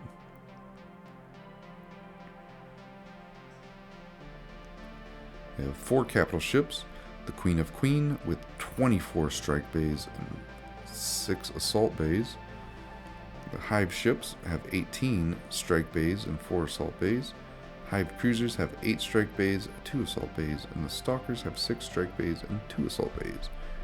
You have +1 to penetrator barbs, +1 upgrades to hull. Also, these support ships, you have a Devastator, a Floater, a Spawner, and a Hive Assassin. The Hive Assassin obviously has assassin systems. And also Hidden Stalkers 10. You have biopods for the Devastators. Now, you have your escort ships, you have your Seeker, your Stinger, your Knife Head, and your Lashers. And your Seekers have ADS, Stingers have ADS, can get upgraded to assassin systems. Knife Head has ADS, and the Lashers are in a squadron. Well, the Stingers are also in a squadron as well. The Lashers and Stingers, they're both in squadrons. Knife Heads and Seekers, they are individual ships.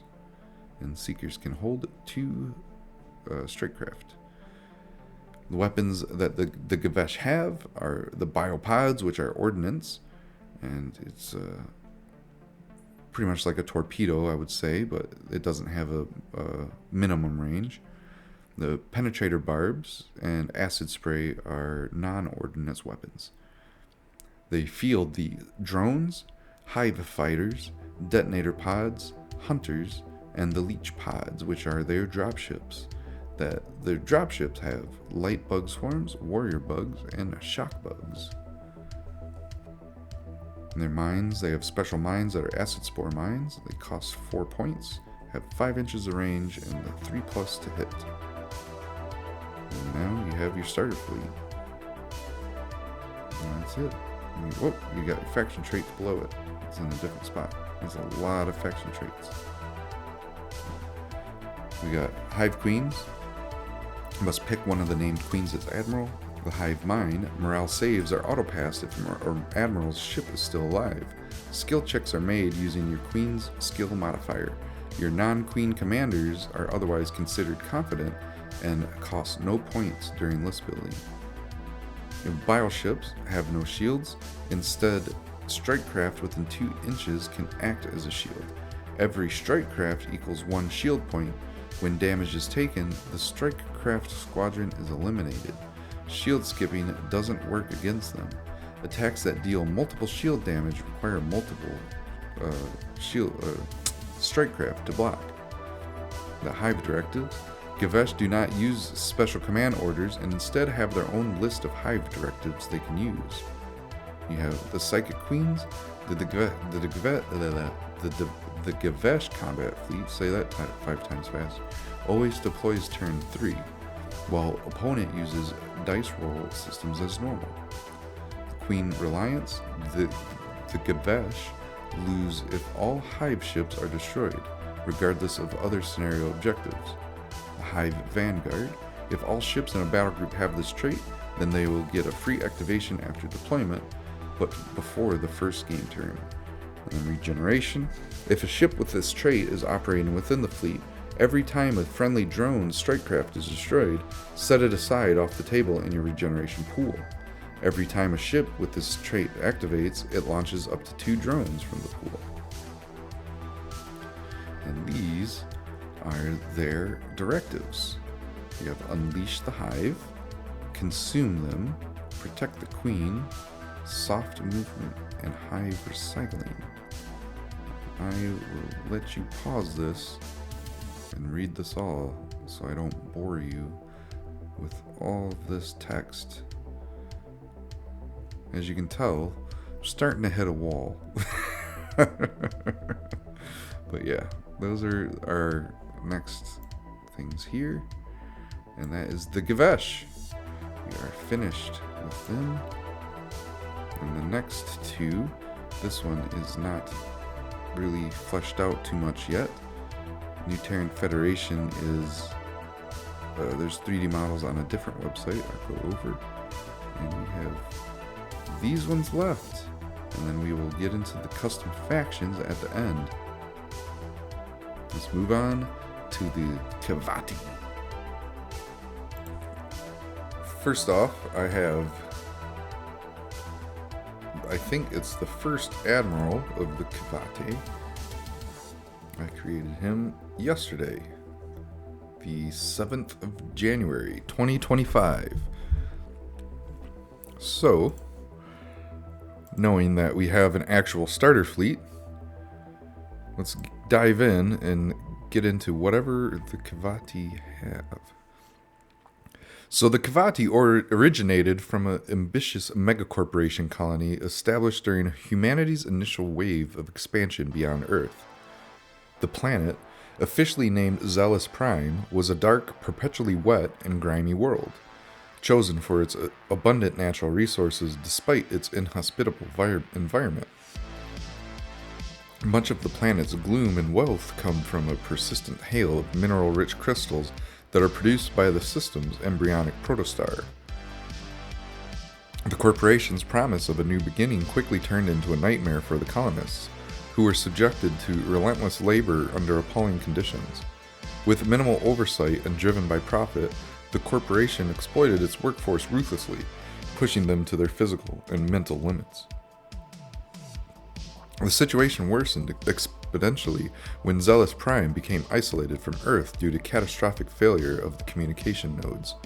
Cut off from the rest of humanity and the corporate oversight that, despite its flaws, still maintained some order and provided protective gear needed to survive the persistent rain of crystal shards, the colony plunged into chaos.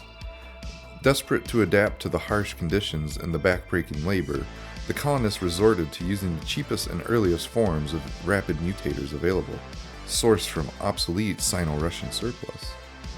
These mutators, designed for quick adaptation in extreme environments, lack the safety and precision of later models. Unrestrained and poorly regulated, these mutators induced rapid, grotesque mutations among the colonists.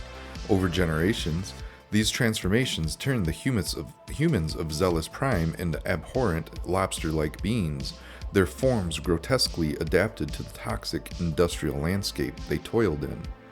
These mutations, while hideous, made them incredibly resilient and well-suited to the grueling conditions of their world. Of specific note was the gain of exoskeletons in addition to their endoskeletons that not only protected the Kivati from the constant hail, but also made them extremely hardy. By the time the communication nodes were restored and Zealous Prime was re-established contact with Earth, the colony had undergone a radical transformation. The entire planet had become an immense industrial megacomplex, its surface nearly completely covered with sprawling factories, refineries, and smelting plants. The Kivati had developed a culture deeply ingrained with the values of relentless labor and industrial efficiency, driven by their harsh evolution and the legacy of their corporate origins. Despite their monstrous appearance, the Kivati retained their human ingenuity and organizational skills. Their single planet, though a nightmarish industrial wasteland, possessed a production capacity that surpassed even the largest of human governments. The Kivati's factories operated ceaselessly, churning out vast quantities of goods, from raw materials to complex technological devices, often of superior quality due to the unique conditions under which they were produced. In the present day, the Kivati stand as a formidable industrial powerhouse within the galaxy. Their products are sought after across known space, prized for their durability and efficiency. While many view the Kivati with a mixture of horror and awe due to their grotesque appearance and extreme conditions of their world, their economic and industrial prowess commands respect. The Kivati maintain a unique position in interstellar politics. Their focus on production and trade has made them indispensable to many, yet their isolationist tendencies and the memory of their corporate exploitation foster a deep mistrust of external governance and influence.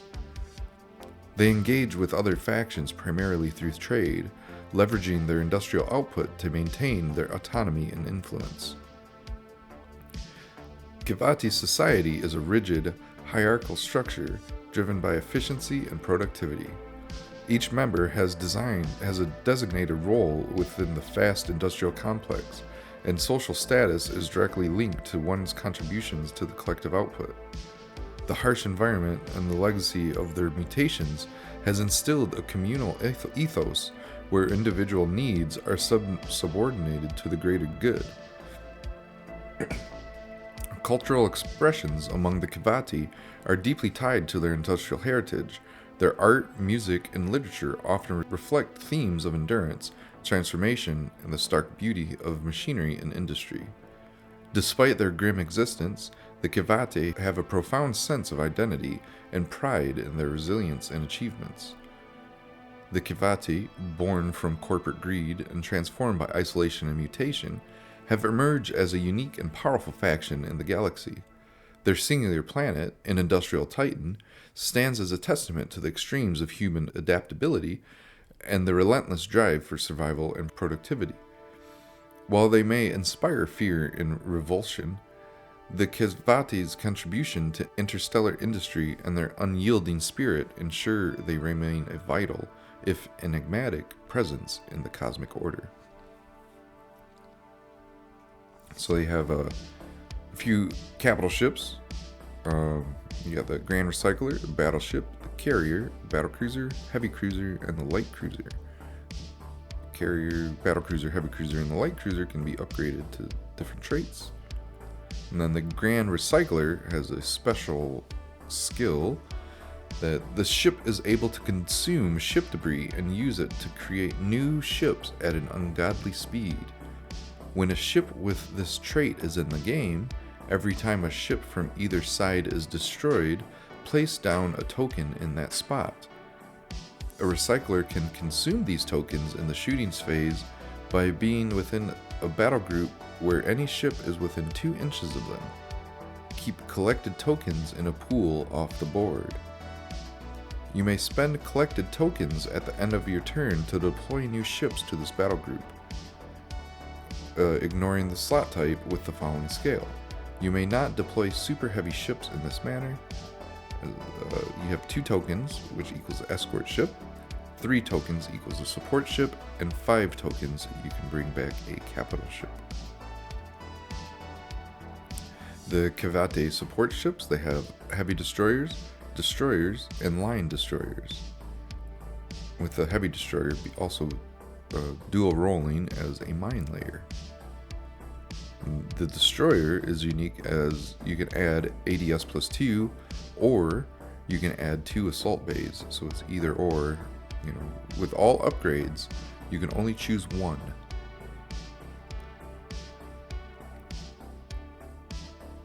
Then the escort ships, you have the frigate and the corvette, and they also have an upgrade that you can do with them as well. The Kivati weapons, they have heavy kinetic guns, they have a cutter beam, a lance warhead, and a cutter sphere projector as their ordnance. And the cutter sphere projector projects a remote minefield. They field fighters, bombers, interceptors, and dropships. And those dropships can haul light, regular, shock, or power armor companies. Their faction traits: all Kivati ships gain the auto repair trait, and it's called Built to Last. Mass production: during list building, if a battle group contains at least 3 of the same ship, it may include 1 additional ship of the same kind regardless of slots. And then Forged in Suffering, your battle group commanders gain a +1 morale bonus and a -1 skill bonus. You have Remote Minefield. During shooting, this ship may deploy a minefield it is carrying anywhere within the weapon's range. So you have 4 to 16 inches, and you can launch the remote minefield. Pretty cool. And that is the end of the Kivati. Actually, I'll show you a little bit of him. I'll tell you the story that I created of Admiral Kraxel Vornath. Since there really is no characters yet in this game, I will introduce him. He's a symbol of Kivati resilience and ingenuity. Forged in the industrial depths of Zealous Prime, he rose to prominence through his mastery of recycler technology and relentless commitment to his people's survival. Commanding the fleet known as the Warden's Anvil, with the Grand Recycler Shardrite as his flagship, Kraxel turns the wreckage of war into strength, embodying the Kivati ethos of endurance and renewal. His traits are the Anvil's Forge, and these are all work in progress. Once per turn, when a recycler ship in Kraxel's battle group consumes a wreckage token, all ships in that targeted battle group within 10 inches gain a temporary +1 shield bonus until the end of the turn. And this ability applies only once per turn to a single targeted battle group, regardless of how many wreckage tokens are consumed. And they have Recycler's Resolve. Once per game, when a recycler ship in Kraxel's battle group consumes a wreckage token, the targeted battle group may re-roll failed morale saves for any ship within that battle group until the end of the game. And that ability can only be used once per game for one targeted battle group. And it's inspiring. Admiral Kraxel is an inspiring admiral or commander. His ship is the Grand Recycler. He's got +1 skills, a +1 morale bonus, 8 command capacity at a cost of 25 points. Here he is. That's the Grand Recycler right there. It's a monster of a ship. And it's in its own battle group as well, in the Titan group. Pretty cool. Pretty cool. I love making fleets. I don't know if I've said that enough. We are done with the Kivati. Next, we have the new Terran Federation, which I do not sell these models. I will show you where you can buy them very soon here. So, if you go to the bottom of my description, it'll have a link to my mini factory, to Soulforge Studio, where they have all of the files you need to be able to print out the ships for the new Terran Republic, or Federation, excuse me. So that's where you can find those files at. I have those files, and I'm planning on making a fleet with them, and I'm also planning on making a starter fleet, but I won't be able to sell it. I'm just going to give out the information of the fleet so everybody can publicly print it out themselves. And if the person who makes these models, I would love to be able to buy a lifetime license from you to be able to sell those. So if you are the creator, just reach out to me on my website or my email, whatever. Even Discord, I'm sure you're on the Grand Fleet Admiral Discord, so just reach out and hopefully we can come to a good agreement, because I would love to be able to add this to the collection of everything. I really want the website to be the place you go for Grand Fleet Admiral, where you can find everything that you need and then some more. The Beyond section. So, the new Terran Federation traces its roots back to the tumultuous period following the collapse of the interstellar node network, which severed instantaneous communication and travel between colonies. Originally a part of the Anglo-European alliance, the isolated colony on the planet Terra Nova found itself cut off from the central governance. Struggling with the sudden loss of resources and support, the colony's leadership decided to take drastic measures to ensure their survival and prosperity. Under the charismatic and strategic leadership of General Marcus Valen, a military coup transformed Terra Nova's government into a militarist meritocracy. Valen's vision was clear: to forge a new empire from the ashes of isolation, with service and duty at the core of its societal values. Thus, the new Terran Federation was born, driven by a fierce determination to expand and secure its place in the galaxy. From its inception, the NTF adopted aggressive expansionist policy, with limited options for expansion due to the proximity of other major powers. The Federation targeted smaller, isolated colonies. Through a combination of military might and strategic diplomacy, they rapidly annexed these vulnerable territories, incorporating their resources and population into the Federation. Despite their ambitions, the NTF's expansion was constantly checked by the larger and more established powers surrounding them: the Terran Union to the east, the Pan-Asian Collective to the west, and the Outer Rim Confederacy to the north all kept a wary eye on the Federation's movements, preventing them from making significant inroads to more lucrative territories.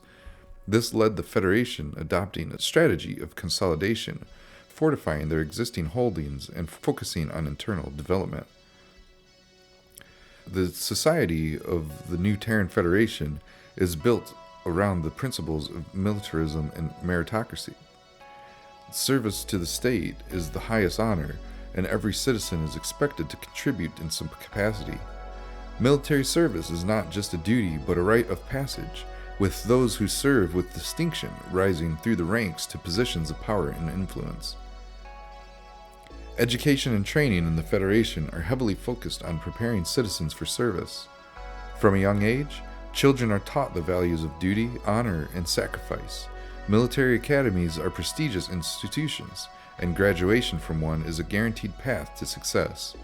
Those who excel in their service are rewarded with political and economic privileges, creating a highly motivated and disciplined populace. Culturally, the NTF places a strong emphasis on unity and resilience. Propaganda and state-sponsored media glorify the military and sacrifices of soldiers, fostering a sense of pride and loyalty.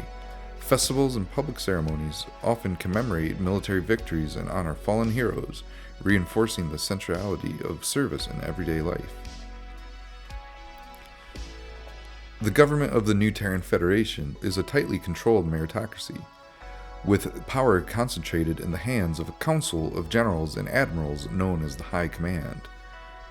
The leader of this council, currently Grand Marshal Elena Varys, holds the highest authority, combining the roles of heads of state and commander-in-chief. Decision-making within the Federation is swift and decisive, reflecting its military roots. Policies are enacted with the efficiency and discipline of a well-coordinated military operation, ensuring that the state can respond quickly to external threats and internal challenges. While this system has been criticized for its lack of democratic processes, it has proven effective in maintaining stability and order. As the new Terran Federation looks to the future, its leaders remain committed to the vision of a strong, self-sufficient, and expanding empire. While the constraints imposed by neighboring powers limit their territorial ambitions, the new Terran Federation continues to seek opportunities for growth, whether through technological advancements, strategic alliances, or the exploitation of new frontiers. Internally, the Federation focuses on strengthening its military and economic foundations, ensuring that it can withstand the pressures from larger powers and continue to thrive. The dream of reclaiming a prominent place in the galaxy drives every decision, fueling the relentless drive of the new Terran Federation to prove that they are not just survivors of a collapsed network, but a formidable force to be reckoned with. We have Admiral Ryzak. This has a stiff doctrine. Only bombard groups can be taken in the fleet. And dishonor is met with death. Any friendly battle groups within Ryzak's fleet within 6 inches of another friendly battle group automatically pass all morale checks. The legendary Admiral, commanding a battleship with +3 skill, 0 morale bonus, and 10 command capacity, costing 35 points. And we have Commander Mira, the upgrade specialist. All ships within Mira's battle group get the Supercruise ring upgrade as standard for free if they have it as an upgrade option, and it does not count towards the upgrade limit. So it's inspiring Admiral or Commander. With any ship, 1 skill, +1 skill, +1 morale bonus, 8 command capacity at a cost of 25 points. We also have Commander Deka. He's by the book, can use all power to shields and fire at will command orders even if not taken by the fleet, but cannot use any other orders. It's an inspiring Admiral or Commander, can take any ship, it's +3 skill and +1 morale bonus, 8 command capacity at a cost of 20 points. So they have a few capital ships here. They have a carrier, a battleship, a heavy cruiser, a battlecruiser, a cruiser, and a light cruiser. They can also take stabilizer rings or supercruiser rings. So I am going to dive deep into this faction tomorrow, and I will produce a hopefully very good fleet. There's support ships. They have electronic warfare ship with electronic warfare 2. They have light carriers, support ship, a supply ship, a heavy destroyer, and a destroyer.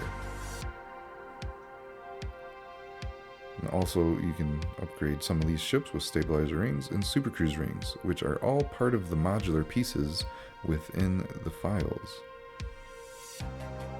So the advantage of this fleet, if you have a printer, you really can customize the fleet, what they look like, to your liking. It's pretty cool. I really like it. But I would prefer myself, I just want to have the whole ships and just like all the other factions. The customizable stuff, that's the special stuff, you can go somewhere else. It's just a little too much for me, I'm one man, I can only do so much. So yeah, we have, next is the escort ships. We have patrol boats, gunboats, corvettes, and frigates. All of them have ADS. The corvette has Aegis. The frigates can get upgraded with stabilizer rings or supercruise rings, and patrol boats can get upgraded to +2 ADS. And I don't think I missed anything else. So their weapons, they have Tesla arc arrays, a spinal siege cannon, and EMP torpedoes as their ordnance. A pretty heavy-hitting fleet, if I must say so myself. Their strike craft, they have fighters, bombers, interceptors, and dropships. They have light companies. The dropships can take light companies, regular, shock, or power armor. Their faction traits, they have siege, This weapon cannot be fired if more than one thrust was used for movement during this battle group's current activation, which that applies to the Spinal Siege Cannon. You have to slow down before firing that bad boy. Let's see who has that. We have the gunboats have a Spinal Siege Cannon. Support ships, the destroyer and the heavy destroyer have one. And pretty much every capital ship except for the carrier has one. So that's some big guns there. So the stabilizer ring, you gain multi-spectrum shielding 1 until next activation when this ship's battle group fires a siege weapon. Interesting. And you have a supercruise ring, gain thrust vectoring and minefield immunity until next activation when using 2 or more thrust for movement. Aha. Pretty cool. I like those little add-ons there. That's really unique. Very nice. So that is the new Terran Federation. It is a small faction, but it is a faction I can definitely get behind. They are all about service for the citizens, no service before citizenship. I'm a big believer in that. So next we have Nosterov Covens. It's going to be an interesting one. They're pretty much like space vampires from what I understand. But I guess we shall see, huh? It began on a dark and stormy night. No, really, it did. Nosterov Covens, a cautionary tale of genetic supremacy, written by Fedor Anton. Under cover of darkness of the Siberian night, Sino-Russian-packed aircraft made landing, dropping off supplies at a long-abandoned military facility that dated back to the Soviet era. The cargo was mostly scientists and a handful of military personnel and their equipment. Such was the secrecy of the mission that the entire staff for the facility and its supplies were offloaded in less than an hour and under cover before the sun rose upon a still seemingly abandoned facility. Thus began the nightmare. The goal was simplicity itself. Use the latest breakthroughs in genetic engineering to win the race to produce the first generation of super soldiers. The work was founded upon an obscure virus discovered in the mummified body of some forgotten noble's tomb in Eastern Europe. For 2.5 years, the work continued under the greatest national security, complete ignorance. No one within the upper echelons of power knew of the facility or the work being done there. All that was known was the Supreme Central Committee had ordered success in this endeavor. Thus, the highest military authorities, knowing the likely ultimate failure of the project, had dumped it upon a young but brilliant major to oversee the project, and ultimately for her and the other 2 scientists to take blame for its likely failure. Many nations had already attempted to create super soldiers. The Pact itself had been a leader in the research, yet all nations had ended in disastrous failure. Project Zero Blue was to prove the worst of all failures and the end of all super soldier research among the nations of Earth. Progress on the project seemed rapid. The scientists and research subjects were more promising than any before. The one night, the facility simply missed its monthly report. 4 months went by without a word. At last, an investigating team could be sent to the facility to discover what had become of the research team. What was found at the facility to this day is classified, but what happened afterward is well known. A plague broke out in one of the Pact's major cities on the border of Siberia months after the facility went silent. A strange withering that seemed to drain the life from its victims, yet left them alive, but with little will of their own. Susceptible to strong suggestion, many victims reported hearing voices giving them commands. Before doctors were able to isolate the cause, the victims turned violent, murdering hospital staff, and within a few days seized control of the entire city. The victims of the plague seemed to turn into near mindless animals, attacking the population of the city. However, there were others who were not reduced to this almost mindless state. Strangely pale and impossibly strong, these individuals, though very few, seemed to control the other victims of the plague somehow. Leading them was the Major and 2 women scientists from the facility, as a strange, tall man whose dark nature seemed to radiate unearthly power. Before Central Authority could really grasp the situation, the plague carriers had seized control of the city's starport and used shuttles to board a Sino-Russian-packed colony ship headed for one of the new colonies, a ship that would never arrive at the destination. The resulting cleanup by the government, which resulted in the systematic elimination of every infected person in the city, and quite a few who may not have been, resulted in such horror that all further work on any super soldier programs on old Earth came to a complete halt. The Nosterov Covens is the name given to those survivors from the research facility that now dwell upon the Dark Worlds, a small chain of strange, perpetually cloud-darkened worlds rumored to lie on the edge of known space. What strange phenomenon fixed these worlds in eternal night is unknown. How their ecology survived in perpetual darkness is equally unknown. But that these worlds are inhabited has been confirmed by the presence of space stations and orbital warships. The Covens have survived for hundreds of years by raiding other worlds. They come striking without warning and capture ships, stations, and even entire populations of small colonies.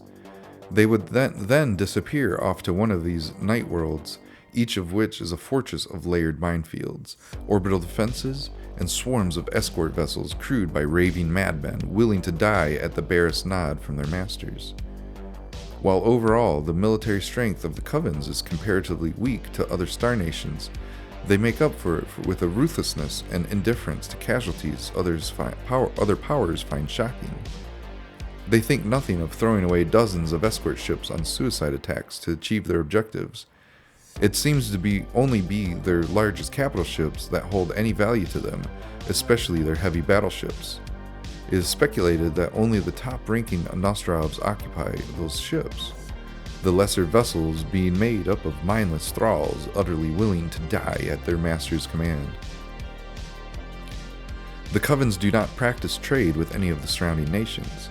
However, various intelligence agencies suspect that the Covens actually have agents on almost all worlds whose activities are difficult to discern, for their focus does not seem to be on military activity or scientific endeavors. It's been suggested that a number of pirate groups are secretly working for Nosterov Coven, but no firm traces of this has ever been established. What is known of their political structure is sketchy as best. It seems to be a medieval-like nobility, with each master having one more powerful than them above in the pecking order. The ultimate leader of the Covens is unknown, but it's said to be the same person who was seen in the videos from old Earth leading back to the attack on the spaceport all those centuries ago. The truth will likely never be known, nor why some of the Master's trio of attendants bear resemblance personnel from long-forgotten research center where this nightmare began. All star nations universally oppose the Nosterov Covens. However, due to the tremendous distance to the handful of their worlds that have been identified, and the heavily armed nature of these fortress worlds, no nation has yet mounted a serious expedition to eradicate them from space. If the various factions of humanity could ever stop worrying about each other long enough, surely they would destroy this threat before it grew any larger. But every nation has its own problems far closer to home, and each hopes another will ultimately deal with the problem of the Covens, and thus be weakened enough to seize the advantage. Meanwhile, as time continues to pass, the Nosterovs continue to work their own purpose in the unknown depths of space. They have 6 admirals and commanders, it looks like. We have Archon Moscovici, feared by even his own coven. Iralynn Moscovici has created quite the reputation for himself within the Nosterov Covens. A renowned pit fighter and fierce diplomat, he has left many a corpse to be fed on by the slaves. His traits are prey on the weak, and Crimson Haze. With Prey on the Weak, enemy strike craft within 6 inches of Moscovici's battle group get -1 to their saves. In Crimson Haze, you may spend 5 blood counters to give all ships in the battle group +1 to hit next activation. Next we have Lictor Dragishi. Vivana Dragishi is known for her beauty and lust among the Covens. She has tempted many unknowing enemy officers into their slaughter. She has deadly deals and temptress. If she's the Admiral, Vivana's Vanguard may get a free turn of movement before game start. Also temptress, you may spend 5 blood counters to target enemy battle group of your choice. The opponent must pick a ship within that battle group to break cohesion and move 9 inches toward Viviana's battle group. We have Extractor Zamfir next. Barak Zamfir was a famous engineer before his mutations took hold of him. He has become a crazed lunatic in recent decades. He's known for his extravagant tests and works, requiring hundreds of slaves and sacrifices to achieve his goals. He's a tormentor, and enemy battle groups get a -1 to morale saves within 2 inches of Zamfir's battle group. The Crimson Roots, you may spend 3 blood counters and give all ships in Zamfir's battle group +1 shield until they activate again. The commander quality is confident, and he is only a commander. He can command any ship or any escort ship. +1 skill, 0 morale bonus, 6 command capacity, and 18 points. We have Duchess Inira. Her skills are blood tax. First blood counter you generate each turn is doubled. You have Die for Me. During this battle group's activation, destroy a ship in this battle group. Immediately use all power to shields action without a skill check. You may perform this ability even if you've already used another command action. Inspiring Admiral or Commander can command any ship, +2 skill, +1 morale, 10 command capacity, and costing 24 points. We have Tormentor Severn. We have Crimson Rush. You may spend 4 blood counters to increase this battle group's max thrust by 1. This has a limit of +3 max thrust. He's a confident commander, can command any ship, no skill bonus or morale bonus, 12 command capacity, costs 10 points. Then we have Corsair Lazarus. He's a Corsair. Lazarus may field pirate ships within his battle group. He has captured vessels. Any ship which would be destroyed by boarding from Lazarus' battle group are instead added to his battle group. Immediately move the ship into cohesion and change its heading to the battle group's heading. The ship has 1 hull point and cannot be repaired. So you have these like zombie ships that are critically damaged that you add to your fleet. Pretty cool little feature there. It's an inspiring commander with any ship under his command, +1 skill, 0 morale bonus, 10 command capacity, and cost 15 points. So you have the flagship as the most points for the ships. You have the Star Eater as well, which was released I think a few months ago. Carriers, battleships, battlecruisers, cruisers, and light cruisers for the capital ships of Nosterov Covens. And they all have their different upgrades you can do as well. They also have the trait Fear, and we'll get into that soon. All their ships. You have a heavy destroyer, a destroyer, and a torpedo boat. And the destroyer has ADS that you can upgrade to +2 ADS. Pretty handy. Next you have the frigates, and that's 30 points for the destroyer with +2 ADS. That's not bad. 4 vibro cannons. You have a frigate, corvette, and attack boat squadron for their escort ships, and you can upgrade assault bays on the frigate and the corvette. Their weapons are vibro cannons and lightning lances. They have the fractured torpedo as their ordnance. The strike craft, they have young blood fighters, lightning bombers, neophyte interceptors, and nightwing dropships. Their faction traits, they're +2 to all morale saves. They have slave crews. When one of your ships becomes critically damaged, roll a d10. On a roll of 1 or 2, the ship becomes permanently independent as slaves take over the ship. Then you have Nightwing dropships. Your dropships cannot be damaged by ships, only strike craft. And you have Practiced Predators. CQB attack rolls made by shock and power armor companies always hit while boarding enemy ships. Next we have Harvester. When this ship's battle group destroys an enemy ship, gain 1 blood counter. And we have all commanders gain Crimson Harvest. When you kill a company, crew, or destroy a dropship, add a blood counter to your pool. And then all generic commanders gain Blood Hunt. During this battle group's activation, spend 3 blood counters and create a slave fully company dropship next to your battle group commander.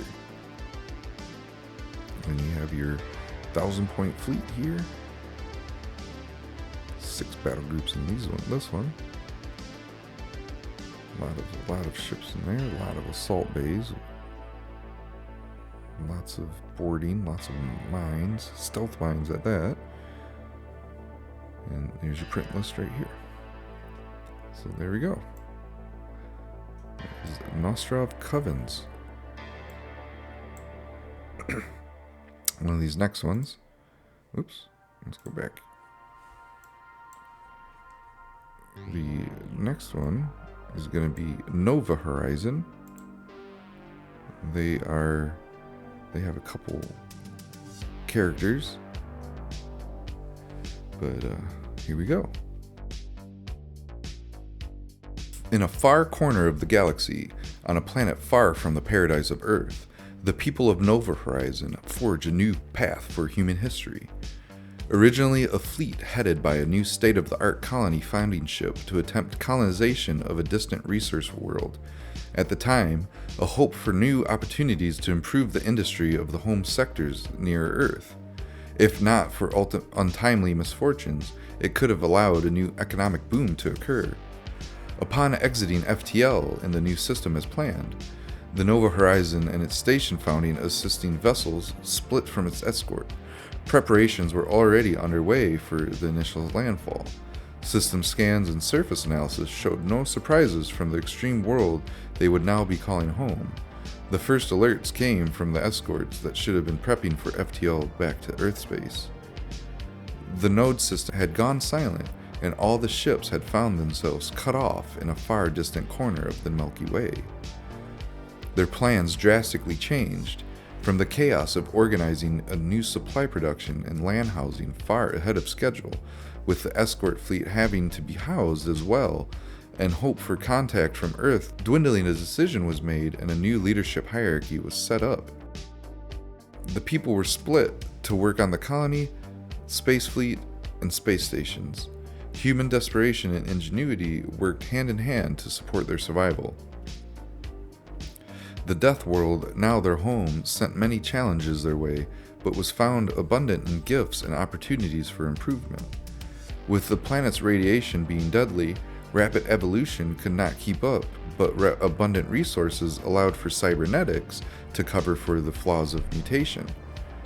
These same abundant resources allowed scientists to solve the colony's energy crisis by producing a once thought impossible energy source. With so few colonists and so much work of artificial intelligence technology improved by leaps and bounds to run much of the resource gathering infrastructure. By the turning of the century, the planet had many safe-to-live-in cities and farm stations dotting the system. The perseverance of the people led to the creation of a forge world full of new technology. They named themselves Nova Horizon after their founding ship and named the world Lemnos after a mythical tale from old Earth. Here, expansion and improvement began. By the time the node system came online again, Nova society was fully formed and they had reached new heights with the utilization of Lemnos' abundant resources. 3 factions exist there and allow for smooth, fair running of the systems under their control. These being the military in command of the Nova fleets, the Socialists maintaining the planets, and the space workforce running the farm stations and other space installations, all of whose leaders were chosen through a democratic method. At this point, The level of technology readily available to the citizens allows for free use of all basic needs of life, as well as all necessary cybernetics for a comfortable life. With the time spent developing these implants, biological mutation and cybernetic assistance became a cultural norm, even becoming a way to show uniqueness and personal identity. But where their technology truly shined was in their space fleet. The military implementation of AI led to the creation of combat pilot AI that is used for the defense of larger vessels in replacement to the more vulnerable human pilot. With a high value in not wasting life, and the combat strategies and tools at the fleet's disposal evolved to reflect such. Gravitech allowed for the maneuvering of their fleets between dangerous and safe firing lines.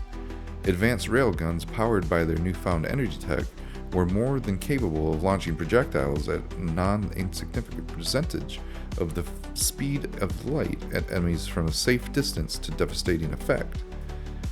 Due to the ludicrous energy production of their power cores, there was always plenty of energy to spare for particle lasers and even dedicated shield boosting systems. The most remarkable of their tactics revolved around merging their AI drone strike craft into formations that would deceive opponents into believing them to be larger vessels. This was aided by a form of holographic cloaking by their shields, creating the illusion of other Nova ships in the place of the strike craft cluster. Successful maneuvering of false fleets in support of their advanced capital weapons allowed for a formidable defense against initial contact with other factions.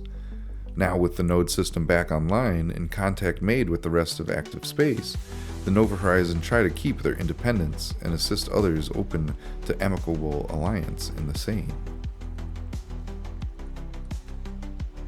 They have 3 different commanders. You have Governor Meslis Canote. He has survival at any costs. Ships in this battle group gain +1 max shields and +1 max hull points. And I will mention once again that, I didn't mention this fleet yet, but I added him. He has a little bit of lore to him as well. I posted that in Discord. And yeah, pretty cool fleet. Let's see, we got him leading the Dreadnought. It's 4 battle groups total, but we have a lot of points spent in each battle group. There's the Vanguard Defender group, which is the only Vanguard fleet, but it carries 3 light cruisers that carry all of their, or one light cruiser and 2 light carriers that carry their bombers and their 6 dropships. Pretty cool. And then you have the other light cruiser that carries the 2 power armor companies. You have lots of frigate squadrons as well. And these strike clusters, they should be pretty interesting. But they cannot carry mines because they cost a lot of points, and I had to keep it under 1,000 points. So I can't wait to make the bigger fleets. 1,000 points is very restrictive, I'm starting to gather.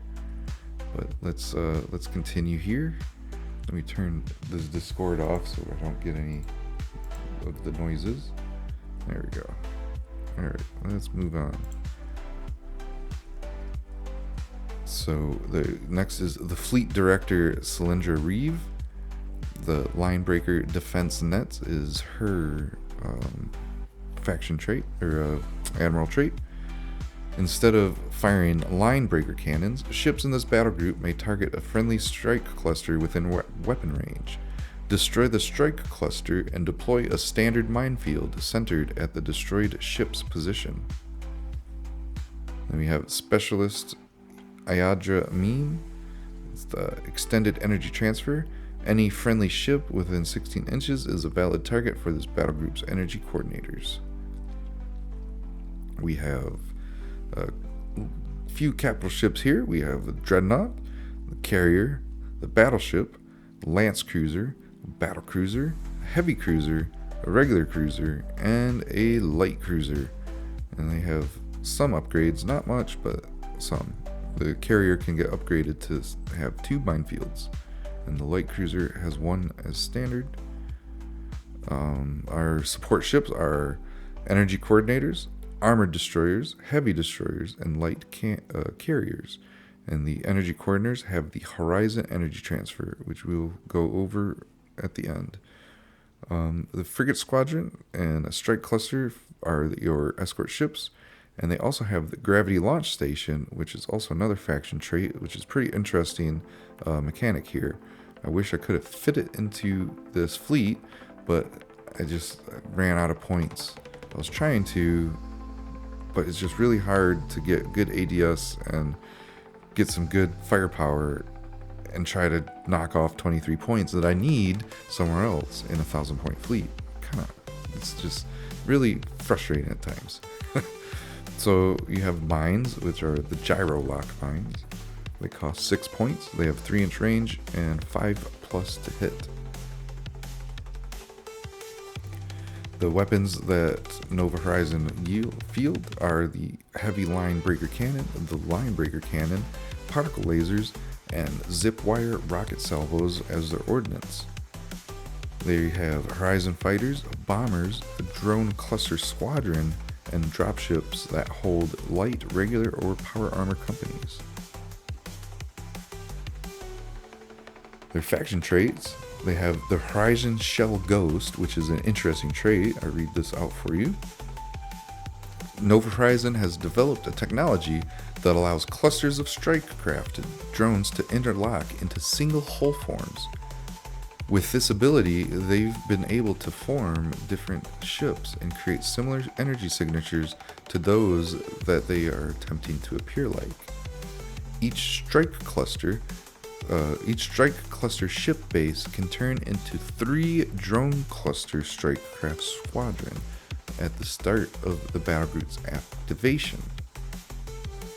3 drone cluster strike-craft squadrons may also turn into a strike cluster ship at the start of the battlegroup's activation, providing they are all within 2 inches of each other. If the strike cluster is carrying a minefield, then it is deployed when the ship turns into a strike craft. At the start of the game, the player may also choose to deploy their strike clusters to appear as other models to deceive the opponent.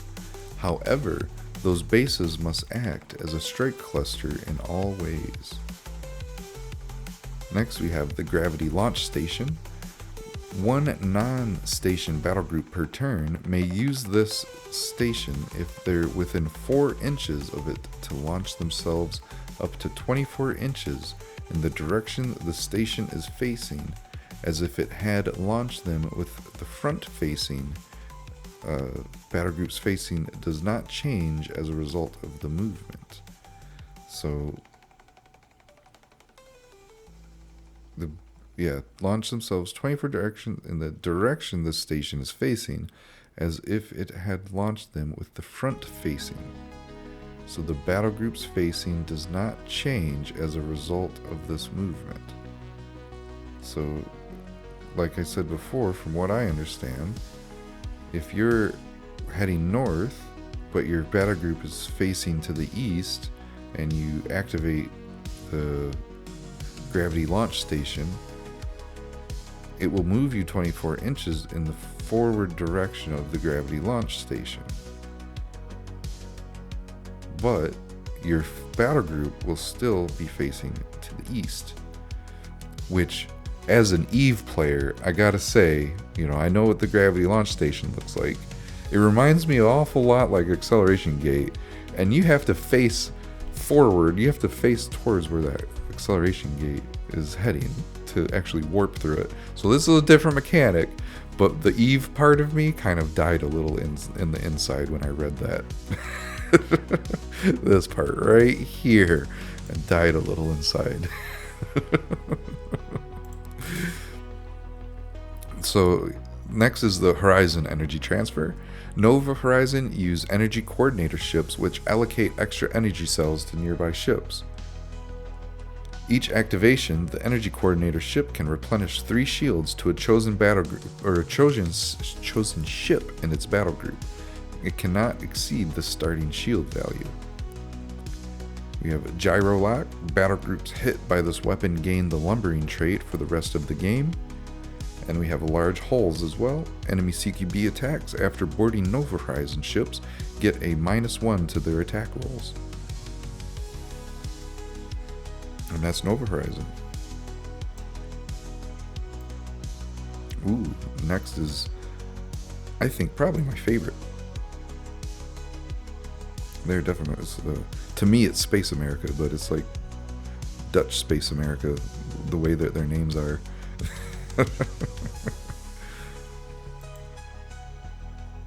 Alright, here we go. The San Batavia Republic.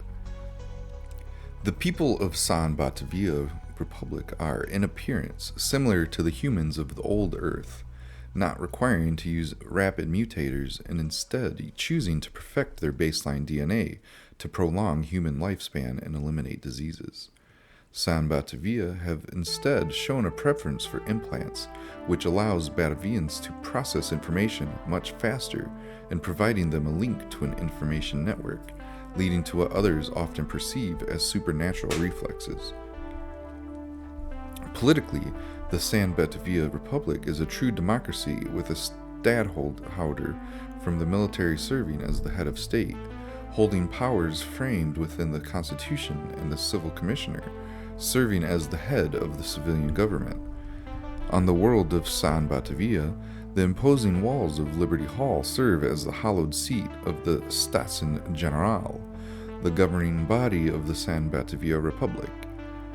From this grand building, meticulously constructed from a harmonious blend of metal, marble, and glass, the representatives of worlds in the Republic commit themselves to the Republic's founding ideals, guiding regional governments and providing oversight for the military leadership of the country. Despite the rather idealistic foundation of the San Batavia Republic, the Batavian War Memorial, kilometers-tall statue made out of the wreckage of ships which defended the Batavian homeworld in their battles for independence, taking shape of a female angel, donned in uniform of the Star Force, holding a blade up high into the sky. While imposing, the true cost of democracy in this violent nature is only revealed up close. The surface of the monument covered in countless names of those who died fighting for freedom and liberty of the country, be they civilians or soldiers. The present Stadthouser of the San Batavia Republic, Admiral of the fleet, Krysa Plague, however, rarely appears in the Liberty Hall beyond a live holographic connection, forced into the field by instability of the galaxy, needed to command the Navy in the defense of liberty, leaving matters of state to the Civil Commissioner, Paula Koenig, and the civilian government. Economically, the core worlds of San Batavia are developed to the point of rivaling old Earth, their cities growing beyond the shores of archipelagos and on their homeworld, resulting in massive cities of glass and steel on surface of the oceans and orbital rings housing the industrial might of their worlds, bristling with dry docks and civilian shipping that now, after rediscovery of the node network, connects all worlds of the Republic in a network of a civilian shipping. It does, however, bear the weakness of civilian shipping and trade accounting for a significant portion of its economic might, preventing the Republic from declaring war without consulting the Staten General. Militarily, San Batavia Republic cannot hope to match the first-rate space power in number of hulls or the amount of people serving in its military. It does, however, enjoy benefits of the implants interfacing with the technology and the might of San Batavia's economy, with the Star Force fielding some of the largest ships in the galaxy. The main weapon of the Navy remains the Starfighter, launched from the decks of the carriers, which are seen to deliver the first strike to the enemy. In many ways, the San Batavia Republic is what the Anglo-European alliance claimed to be, splintering off from their historical forefather to maintain the ideals it was originally supposed to serve. maintaining their country as a democracy despite the cost, delays, and occasional instability it brings. It continues to maintain a network of military alliances with independent worlds, providing them with protection for their trade routes, spreading the net of commerce through the surrounding regions like a kraken that is slowly waking up. Only time will tell what will happen with the Republic as it begins to interact with other first-rate space powers in the galaxy. And we have 4 commanders and admirals. We have Admiral Krysa van de Graaf. Admiral Krysa van de Graaf rose through the ranks of San Batavia Republic Space Force as a fleet CAG and later carrier commander during the initial conflicts the young Republic went through against pirates and raiders. Things took an even faster turn, however, when Sino-Russia commenced its first attacks. With the fleet in tatters and many commanders dead or missing, Krysa van de Graaf was voted by the States General to become the new stadtholder and de facto national leader in wartime of San Batavia Republic. She has the suppression doctrine. When one of your battle group destroys more than one ship in an enemy battle group with strike craft in a single activation, the enemy battle group must make an immediate morale check. She's a legendary admiral with fleet carrier as her command ship. We have +3 skill, +3 morale bonus, 10 command capacity, costing 45 points. Next we have Admiral Jan Dirk Everstein. I'm going to put a little plug here with the Liberty Carrier Battle Group. He is the commander for this battle group here. You have your fleet carrier, your 3 escort carriers. I actually have them on the table right now. They're going to be playing either the Argent Claws Carrier Battle Group or the vanilla Sino-Russian Pact starter fleet. I think it's probably going to be the Argent Claws, both carrier battle groups, so it should be interesting to watch play out. Anyways, moving on. Jan Dirk Everstein is one of the surviving Old Guard admirals, which originally formed the Star Force after being revived from cryostasis. He saw almost every fleet action since the forming of the Republic until the first ceasefire with the Pact. He was transferred to the newly formed Republican Guard to form the elite security force that would guard the Liberty Hall and ensure its principles. The resilience of Old Earth trait. Once per turn, when an enemy fires on a friendly battle group, if this character's battle group is also within enemy range for the attacker, you may force them to fire on this character's battle group instead. He's an inspiring admiral, can command any ship, has +2 to skill, no morale bonus, 8 command capacity, and costs 35 points. We have Commander Paula Koenig. Paula was originally, much like many politicians with San Batavia Republic, a member of the armed forces. Her shorter but still notable career saw her in command of the light cruiser Avalon in several battles against both the pirates and the Pact.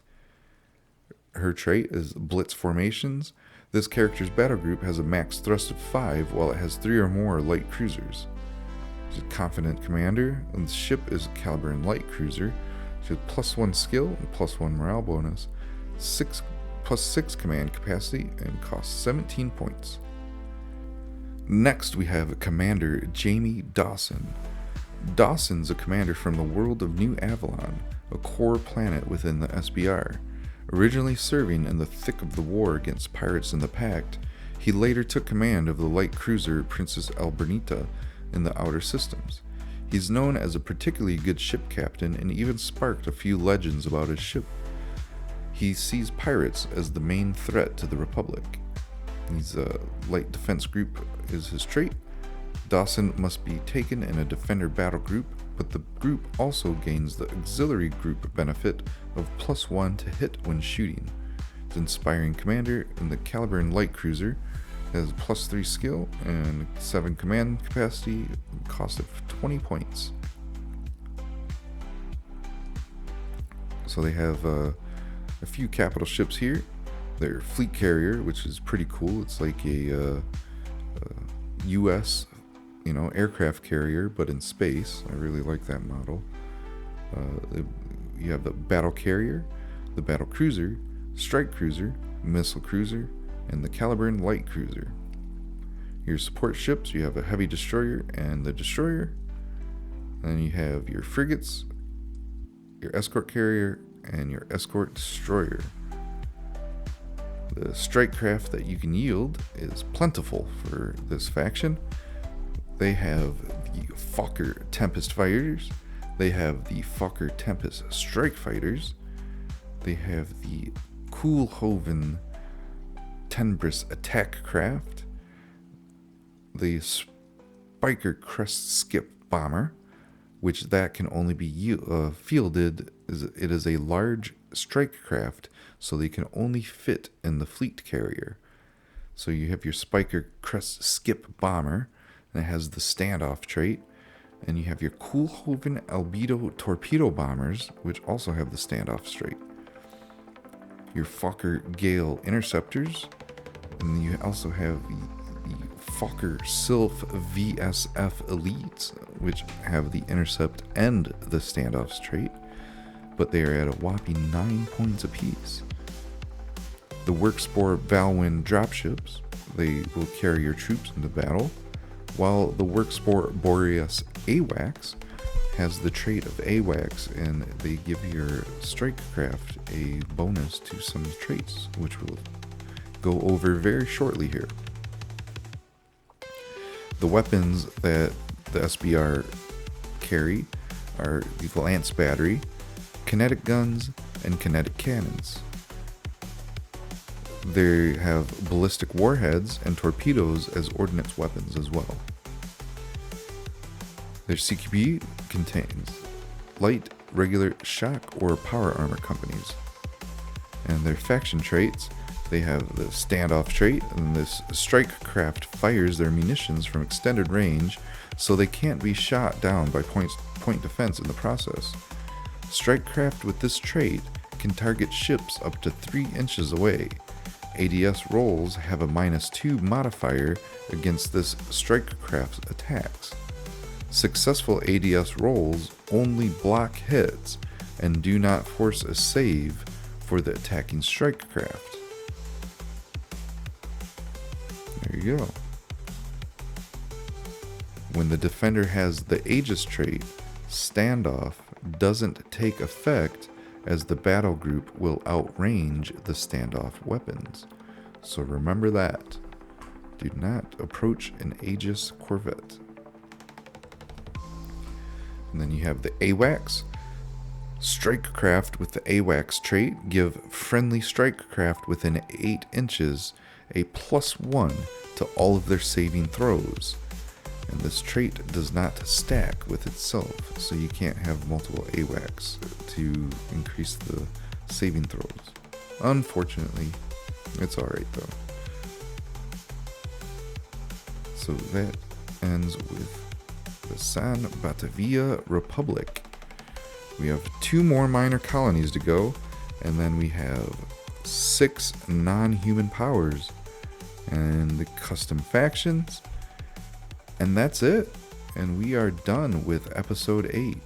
We are almost there. This has been a marathon, and if you have watched all of this, you are an absolute legend. Let's move on to the Ulias Confederacy.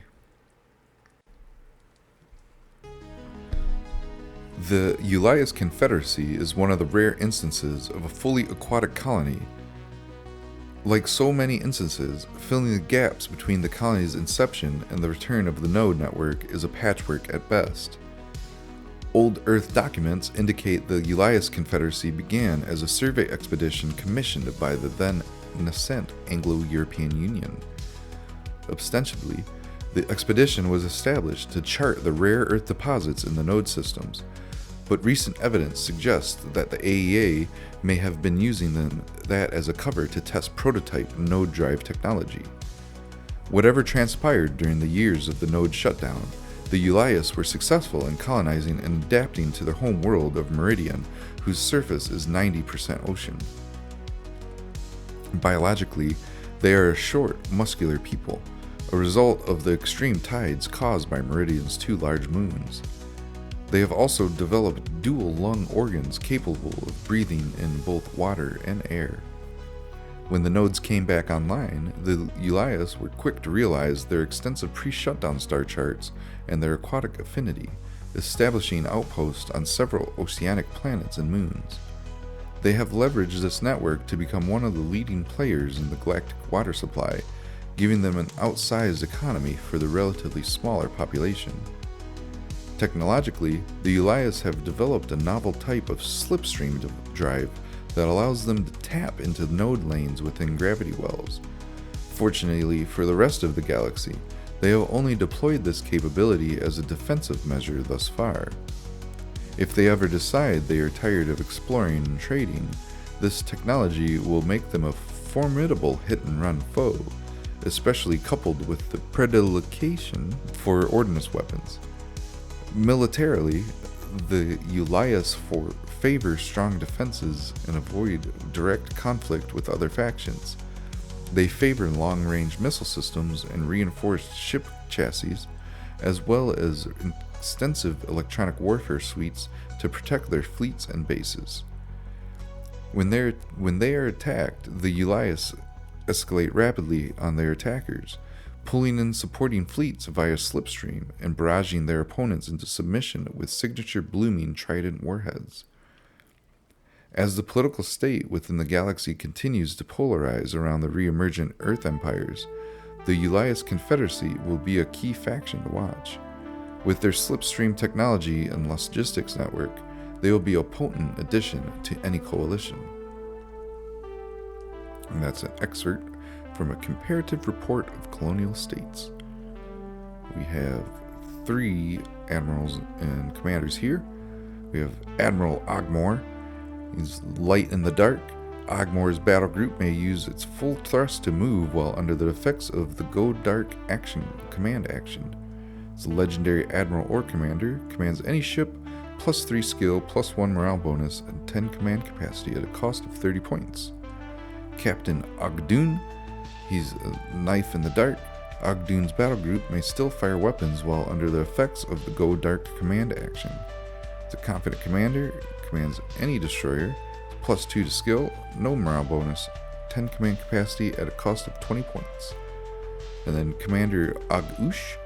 Og'Ush is not a typical Ulias commander. He earned a name for himself in asteroid mining with his flashy demolitions and later crossed over into the Confederate Navy. He is highly effective as destroying the Confederacy enemies in the halls of Trident missiles, but the Admiralty has to keep him on a tight leash. The ballistic maniac, Og'Ush's ship fires twice as many shots. He's overt. Og'Ush's battle group may not use the Go Dark command action and cannot benefit from slipstream tunneling or slipstream dive. He's an inspiring admiral or commander. His ship is the Hydra. It's +2 skill, no morale bonus, and 6 command capacity at a cost of 20 points. Next we have the Leviathan flagship. It's 115 points. The Dreadnought, the Hydra, the Salt Carrier, the Heavy Cruiser, and the Scout Cruiser. So that's all their capital ships. And that Leviathan flagship has electronic warfare 2. Do auto repair for the Heavy Cruiser as well. This one, and one you don't see very often. You have the electronic warfare ship as a support ship, electronic warfare 2, and you can add it +1 electronic warfare to make it electronic warfare 3. You have a tactical destroyer, which can be upgraded with assassin systems or shrouded. You have a destroyer that's a mine layer 1. You can get upgraded to add ADS or an assault bay. You have your frigates with add upgraded ADS to ADS 2, and your corvette squadrons with ADS and Aegis. Ulias Confederacy has only ordnance weapons. They are the Kraken Breaker torpedo, the Dragnet rockets, the Trident battery, and I'm going to butcher this name, the Jormungandr. Maybe I did it right. The Jormungandr. They only have drop ships, which carry light, regular, and power armor companies. They do not have any drop or anything other than drop ships, which is pretty interesting. Their faction traits: they have slipstream tunneling. At the beginning of the combat section, you may deploy one of your combat battle groups within 6 inches of one of your Vanguard battle groups. The newly deployed battle group immediately gains the effects of Go Dark and skips its first activation. Whenever one of your battle groups that has not activated this turn is targeted by an enemy weapon system, it may immediately make a skill check to gain the effects of Go Dark.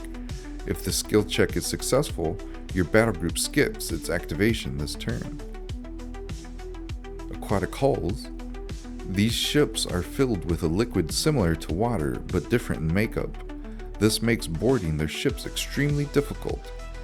Enemy companies have -2 to their CQB saves when boarding Ulias ships. They have 2 different weapon traits. You have Halo.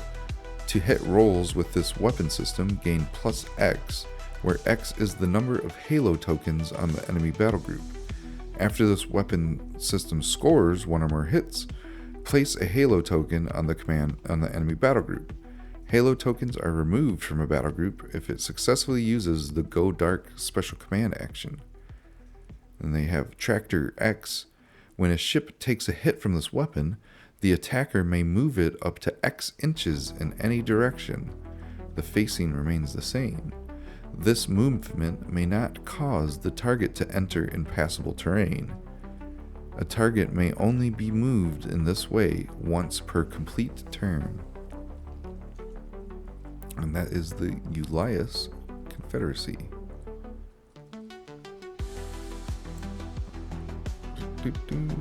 There we go. We got one more minor colony left. That's the United Trade Systems. In the vast tapestry of the galaxy, a faction known as the UTS, the United Trade Systems, has risen to prominence. Born out of the necessity and the challenges of isolation, the UTS is a coalition of 3 distinct peoples from 3 different planets: the Puscavians, the New Sicilians, and the Kongani. Their shared struggle and the fortuitous circumstance of the node network going offline forged an alliance that transcended their planetary boundaries. The Puscavans, the initial architects of the alliance, recognized the potential for mutual benefit through cooperation. The New Sicilians, known for their expertise in resource management and agriculture, and the Kongani, a society skilled in advanced technological development and manufacturing, were drawn into the coalition.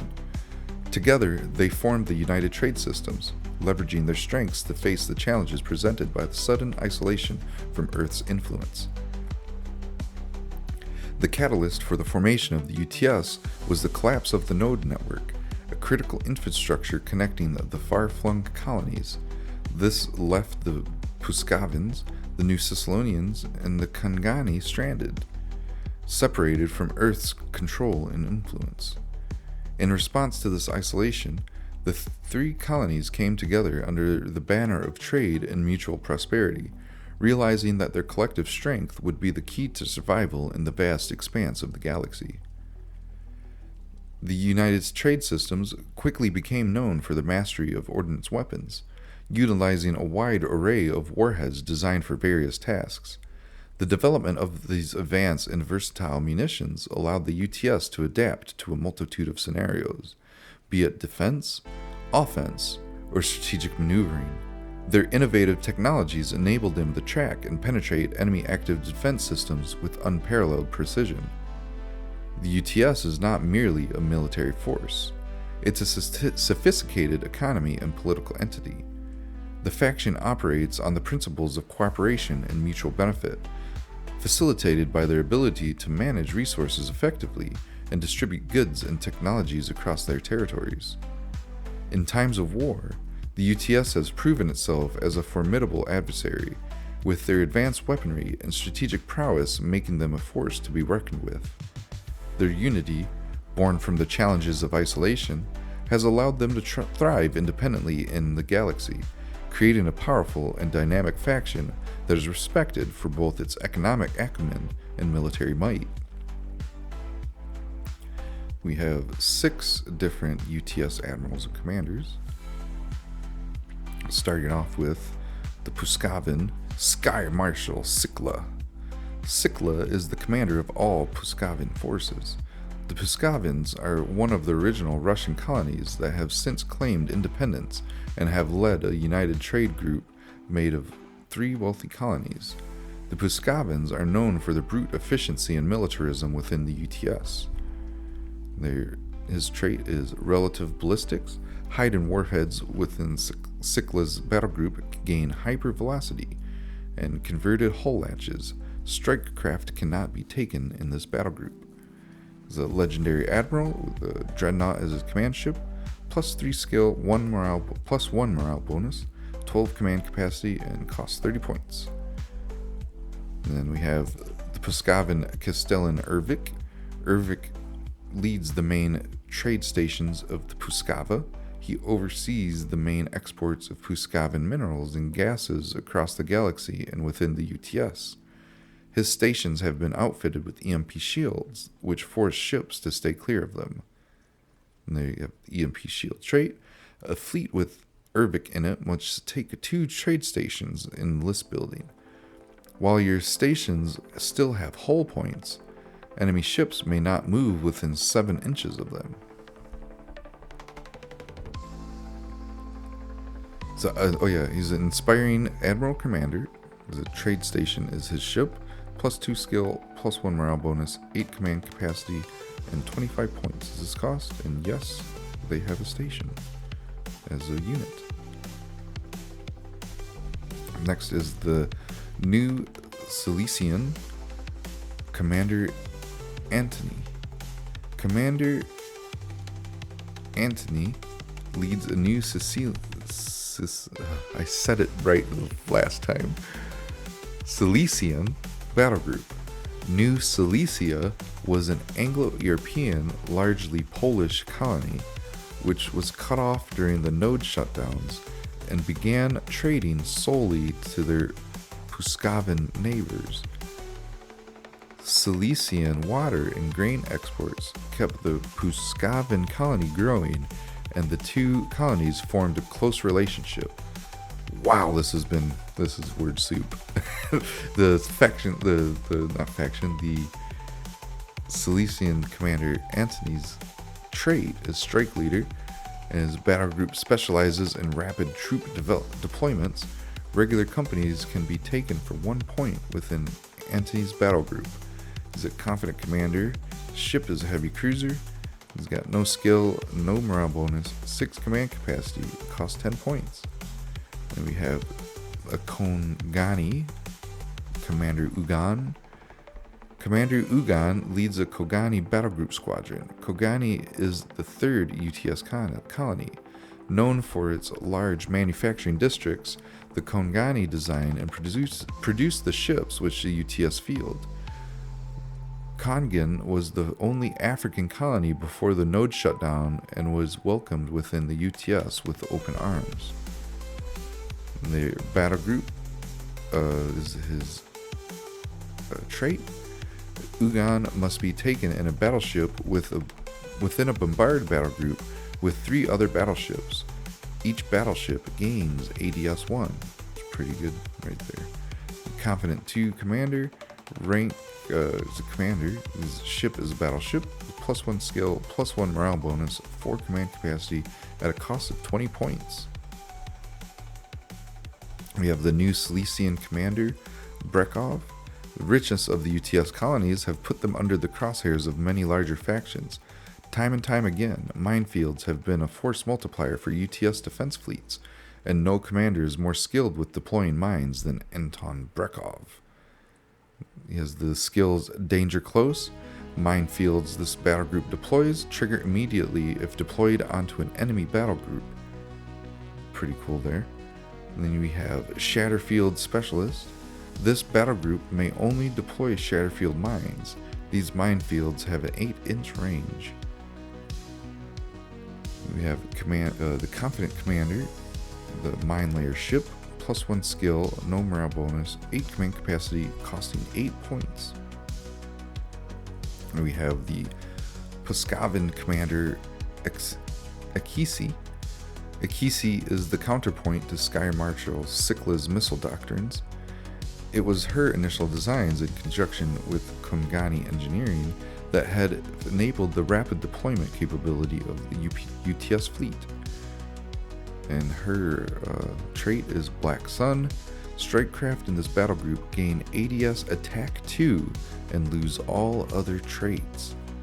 Commander quality is Confident 2 with the rank of Commander. She controls the Guardian boats only. This 0 skill and morale bonus. Command capacity of 5 at a cost of 10 points. And they have some capital ships, only 5. They have a Dreadnought, a battleship, a heavy cruiser, a cruiser, and a light cruiser. Their support ships, they have a mine layer, a light carrier, and a destroyer as well. For escort ships, they have guardian boats, patrol boats, support frigates, and frigates. And the support frigate can get upgraded to ADS 2, while the patrol boats can get upgraded to an extra assault bay, or one assault bay, their first assault bay. And they do have a station, the trade station, worth 100 points. It is indestructible. It's a station, is strike support 2, launch 6, it's a fleet repair shop, and electronic warfare 1, and it can only move 6 inches at a time, or thrust 2. If you move in a straight line, it can move 6 inches. And it has 10 hide-in warheads, so be careful flying close to one of those. They only have 3 weapons, which are all ordnance weapons. They have torpedoes, corrosive warheads, and hide-in warheads. They have Hussar fighters for their strikecraft, Zernobog bombers, Stryska interceptors, and their dropships house light, regular, shock, and power armor companies. They have a special mine, which is called a Shatterfield Mine. It has 6-inch range, it has an aura effect, and ADS Attack 2 trait. And their faction traits is a Strikecraft piggybacking.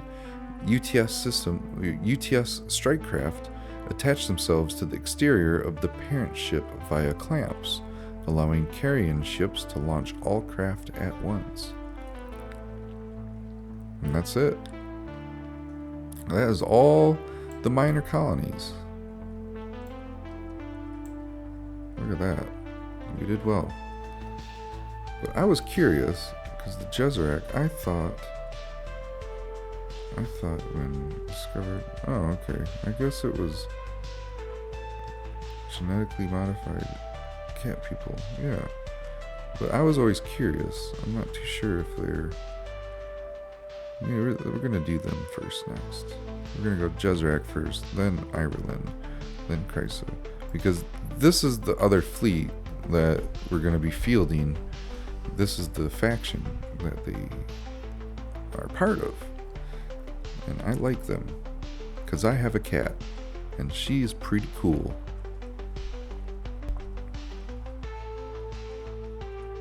When we met them, we assumed we knew them, knew what they were, and because we were so sure about them, we mocked them and never bothered to look any closer. But now we know what they really are, and it's far, far too late to stop them. That's Senator Eduardo Hugh of the Hillen Republic System Congress. And history teaches us that in ancient Egypt the cat was worshipped as a god. Cats have never forgotten this. Genetic manipulation today is very common. Nevertheless, there are some avenues of self-experimentation and expression that, if not forbidden, are at least socially rejected by almost everyone. When exploration ships from the Anglo-European Alliance discovered the Jeserak colony world, the knee-jerk reaction was immediate. News of an entire colony world full of genetically modified cat people, complete with tails, became an ongoing joke for months in various world social media. The fact they appeared to have strong hedonistic tendencies and played up the part of acting like cats only made it all the worse. It was a joke of a colony, and only those of equal pervasive mindedness to the original colonists would obviously take any serious interest in such a world at all. Thus, they were largely ignored for fear of seeming too accepting of their obviously abnormal lifestyle. Thus, things remained for 80 or so years after discovery. In that time, the Jeserak colony grew rapidly and began expanding into space. They built beautiful ships, practically floating pleasure palaces painted in garish colors, and even started trading with other worlds. Their knack for trade was considerable, and they tended to specialize in high-quality goods and rare luxuries that were very hard to find in the frontier worlds. This ensured they always had an open door, despite what many said about them behind their backs. Wealth flowed into the colony, and they began a series of expansions to surrounding star systems looking for additional resources. Militarily, the colony was lightly defended. Their sole defense appeared to be a small class of ship roughly the size of a torpedo ship, but armed with some kind of short-range pulsar. The weapon was sufficient for a system defense, and warding off the overeager pirate, as well as performing convoy duty and as a system picket. In fact, it did seem a highly versatile vessel. However, the rest of the fleet was made up of extravagant luxury trading ships, all of them decorated to the highest, most garish fission imaginable, as if the people of Jeserak had no natural sense of color. As for their government, they seemed to have a loose form of extended clans ruled over by a matriarchy. They possessed large homes that would often contain multiple generations where the oldest female would govern the household. These extended clan homes would then form the basis of territories, which seemed to function as the local government. Overall, it was a confusing system of endlessly intertwined relations, far too complicated to be puzzled out for any but the most dedicated observer, which few could spare the time for. Nevertheless, the colony seemed a fairly peaceful place, and a number of people did visit the world as the curiosity, if perhaps not always healthy, drew some people to the world.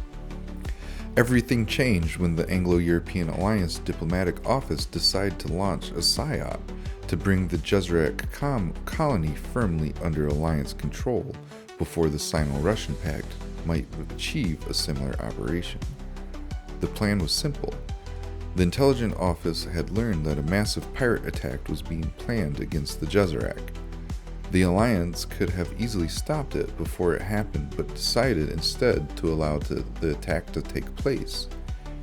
They would have a fleet standing by to swoop in and save the planet from the pirates, but then they would secure the colony as a longer-term protectorate of the Alliance. Things, however, did not progress as calculated. The pirate attack was larger than expected, perhaps one of the most brazen attempts at planetary theft recorded to date. The immense wealth of the colony drew them like flies to honey. They fell upon the Jeserak's purple-hulled trading palaces as they orbited, while the Alliance military carefully tracked the attack through spy satellites. But the Jeserak's ships were not what everyone thought. Before the pirates drew into range, they began to be hammered by powerful extreme-range torpedoes as hidden launchers on the Jeserak vessels fired. While the pirates stubbornly pressed forward, they then started taking fire from long-range missiles with guidance systems more advanced than anything possessed by major militaries.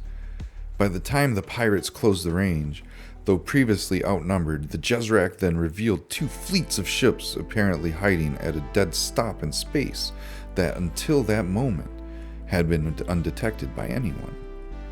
As avalanches of missiles and torpedoes tore the pirates to shreds, they desperately sent the surrender signal. The battle was over. But the Jeserak simply ignored the surrender and kept firing. Despite all the pleas for mercy from the pirates, they did not stop. When all the pirate ships were destroyed, they turned their fire upon the life pods and continued firing until every single pirate in their system was dead. The Alliance, having monitored the situation with growing horror, jumped into the system to try to stop the slaughter. The Jeserak only turned their weapons on the Alliance, ignoring all attempts to communicate, until the Alliance fleet was forced to flee the system. In the aftermath of that battle, autopsies were done on the Jeserak bodies the Alliance had recovered from the action from their own ships which were boarded. That was then they learned the truth. The Jeserak were not human, had never been human, even though their DNA was distinctly Terran. It's not known what happened to the original human colonists who landed on their world, but it seems that many of the domestic cats they took to the colony survived. Speculation suggests some of the various alien artifacts scattered upon their world must have somehow done it, somehow given ordinary house cats intelligence greater than the human average, as well as bodies very much like human beings, yet not. But the detail of the hows and whys are still very much a topic of speculation. But what is now apparent is that one of humanity's oldest companions now control advanced warships and bring a mindset utterly alien to human experience to the galactic stage. In the following months, the Jeserak colony was declared themselves the Jeserak Hegemony and has taken control of no less than 5 colonies that were near their homeworld. All travel to their homeworld has been denied, and ships attempting to enter their star system are stopped and turned back. Mankind's most mercurial companion has come into their own. What will the future hold for both species remains to be discovered. We have Admiral Fashin. Admiral Fashin is an honored Jeserak matriarch and leads a prestigious elite battle group. Mother to many astute officers, she controls a large sector of Jeserak space known for its huge slave trading districts. Skills the claw of the matriarchs. Fashin's battle group may re-roll all ones to hit against enemy battle groups which have lost one or more ships. Captain Sarabi, Admiral Fashin is a legendary admiral or commander, commands any ship, has +3 skill, +1 morale bonus, 10 command capacity, and costs 30 points. Captain Sarabi is known for his cunning and stealth. His shield is specifically built for insertion operations behind enemy lines. His missions usually entail covert reconnaissance and surgical strikes on enemy supply hubs. He's a stealth hunter, must be taken as a battle group commander. He's a battle group, must be taken in a cruiser. Ship gains stealth 5, scout, advanced version of scout, and electronic warfare level 4, and becomes thrust 4. He's a lone hunter. No other ships can be taken in the battle group. So he is in a cruiser all by himself. Interesting, right? Next we have Commander Dra'asha. Commander Dra'asha is a High Hegemon Pride Guard, the highest honor that bestowed upon any Jeserak officer. He was awarded this during a battle with the Grand Hillen Home Fleet, where his battle group took down 2 battleships while they retreated out of the system using torpedo barrages. And Commander Dra'asha's traits are volley fire. Torpedoes in Dra'asha's battle group get +3 to hit with torpedo shots if they are fired. Torpedoes last activation at Torpedoes in Drasha's battle group get +3 to hit with torpedo shots if they fired torpedoes last activation at the same battle group. I just read that wrong, like my eyes were cross-eyed or something. And then Drasha also has the 9 lives trait. Once per game, at the start of the next turn, Drasha's ship is destroyed. Commander Drasha also has the 9 lives trait. Once per game, at the start of the next turn after Drasha's ship is destroyed, his ship may be placed on the table into a new battle group as the new battle group commander. It's an inspiring admiral or commander. They can command any escort ship. They have +2 skill, no morale bonus, 6 command capacity, and they cost 30 points. And then we have Flight Captain Argent Vikrama. Flight Captain Argent is one of the most successful fighter bomber pilots in Jeserak naval history. His uncanny ability to both win dogfights with enemy interceptors and survive withering point defense fire while striking enemy capital ships has resulted in unmatched combat record. His early success saw him surviving repeated bombing runs that left his squadron in tatters, quickly resulting in multiple battlefield promotions and a rapid rise in rank. The matriarchs recognized his worth and placed him in command of an entire combat air group. Under his tutelage, the elite Argent Claws were born, cutting a swath through the Hegemony's enemies with some of the lowest casualty rates in the entire hegemonic navy has earned the air group legendary status. We have the Argent Claws Aces. Fighter bomber and interceptor strike craft from the battle group have +1 to save rolls, and fighter bombers now save on 4+, and interceptors save on 5+. We have a legendary admiral or commander. Ship is a carrier. He's +3 skill, +1 morale bonus, 9 command capacity, and costs 30 points. And also we have this starter fleet on the website. I may reorganize some things on here and go from there, but I like how this fleet plays. I have played this fleet once. This is the only fleet that I've actually played, and it was a lot of fun. It was this fleet versus this fleet. Real cool fight. That was real fun.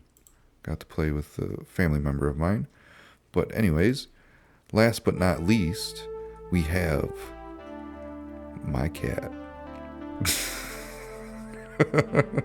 Twilight's Resonance Jeserak Hegemony Fleet. You have Dabitha Veluthar, the Velvet Warden. She has a pretty cool fleet here. You have the Dreadnought, commanded by Admiral Dabitha Veluthar, an inspiring commander worth 16 points. I have to build her character sheet still. But she commands a combat battle group that is very frigate heavy, so it's +1. Yeah, so it's 3 capital ships, so they have to have 2 escorts apiece, so you have 6 frigates. Then there's 1 Vanguard and 1 auxiliary group, and they both have 4 hunter killers and 2 frigates apiece. Both of them are auxiliary groups, but one is a Vanguard.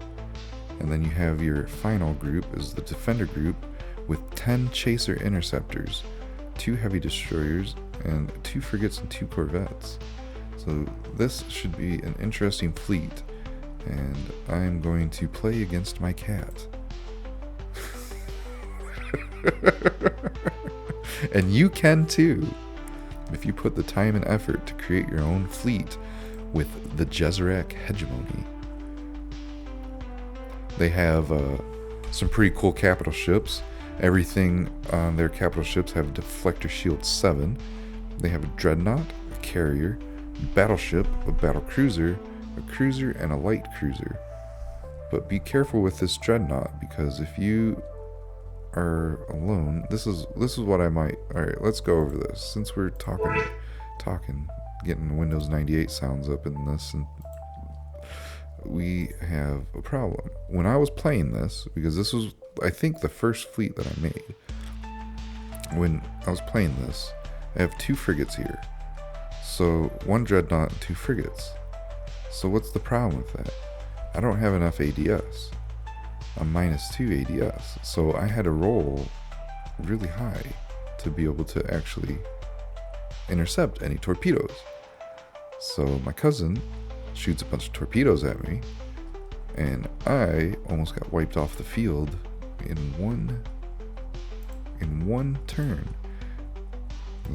By this battle group here.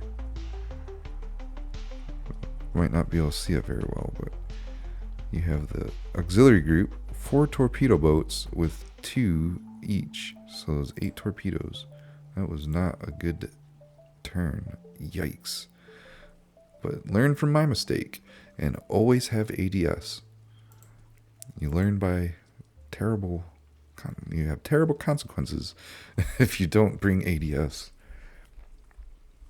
But yeah, they have the dreadnought, carrier, battleship, battlecruiser, cruiser, and light cruiser. Everything with deflector shields 7. Support ships have deflector shields 8. They have their hunter killer, a heavy destroyer, and a destroyer. The hunter killer is an assassin systems. That comma is a typo there. And also has thrust vectoring. You can upgrade the destroyer to get ADS +2. Next we have the escort ships, which they only have a frigate and a corvette, but don't underestimate them because they are very powerful. The frigates especially, with their +2 ADS and their pulsar ray. If you get them in mass, those pulsar rays can do pretty decent amount of damage if they all hit, because they have 4+ to hit. So their weapons, they have 3 ordnance weapons, which are the Lance torpedo, harm missiles, and xeon missiles, and they also have the pulsar ray as well.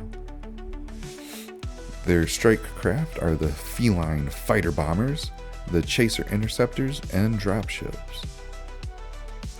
The dropships carry light, regular, shock, and power armor companies, which I can't even imagine what a cat in power armor would look like. I bet it would be pretty cool. You know what? I might try to find out real quick. All Jeserak, their faction traits, they have hidden stalkers. All Jeserak ships gain hidden stalkers 11. If a ship has used 0 thrust to move, it cannot be targeted from enemies further than 11 inches away. However, all incoming fire bypasses shields and directly hits the hull. They have the faction trait Herding Cats. The first time the Jeserak player draws a battle space initiative token, the opponent may use it instead. Interesting. So that is the Jeserak Hegemony. We were going to... let me just go like this. Sorry about that. I gotta do this so I don't forget that. And we're gonna look down. And, oh yeah, it was a cat in power armor. That's what we're gonna find out. So we're gonna move over to the Iralynn Intrusion. And I will be right back. And probably have a cool picture for you. Maybe. We'll see. So I wasn't lying. Or maybe I am a lion. I don't know. Get it? But anyways, here is a Jeserak power armor. I guess it does exist now. And they look pretty terrifying. I think I got another one here. Let's see. I got a couple of them actually. Where was it? One here. This one's cool. Yeah. Yep. It's telling that Humie whose business, looks like it's getting shot at a little bit, but it looks like it's missed. Everything always misses. And yes. I think I got one more, but I just copied it. I'm going to actually save it. Oops. Have to go on mid-journey to get that back. Alright. Let's move on to the Iralynn Intrusion. In a distant corner of the universe, in the far reaches, was an oceanic world named Iril, where the Iralynn thrived. These humanoid aliens, completely adapted to their aquatic environment, lived beneath the surface of a planet that was predominantly covered in a unique, dense liquid. They breathed this rare liquid as if it were air, using gills along their necks to extract oxygen from the fluid. Their society was intricate and technologically advanced, with a deep connection to the secrets of their watery world. The heart of the Iralynn civilization lay in their understanding of the planet's intricate ecosystems and the utilization of its abundant resources. The Iralynn possessed a remarkable affinity for biotechnology, melding their own biology with machines and AI systems. This fusion of biology and technology allowed them to thrive within the depths of their world, even as the star around which their planet orbited began to show signs of aging. However, this inevitable fate of their sun could not be denied. As it expanded into the red giant phase, Iril faced increasing temperatures and radiation, rendering the planet increasingly uninhabitable. The Iralynn, a people driven by a collective will to survive, realized the pressing need to seek refuge elsewhere in the cosmos. In the face of this dire situation, they embarked on a monumental undertaking, constructing a massive fleet of highly advanced aquatic spaceships. These vessels, constructed in a design reminiscent of fish tanks, were filled with their precious liquid environment.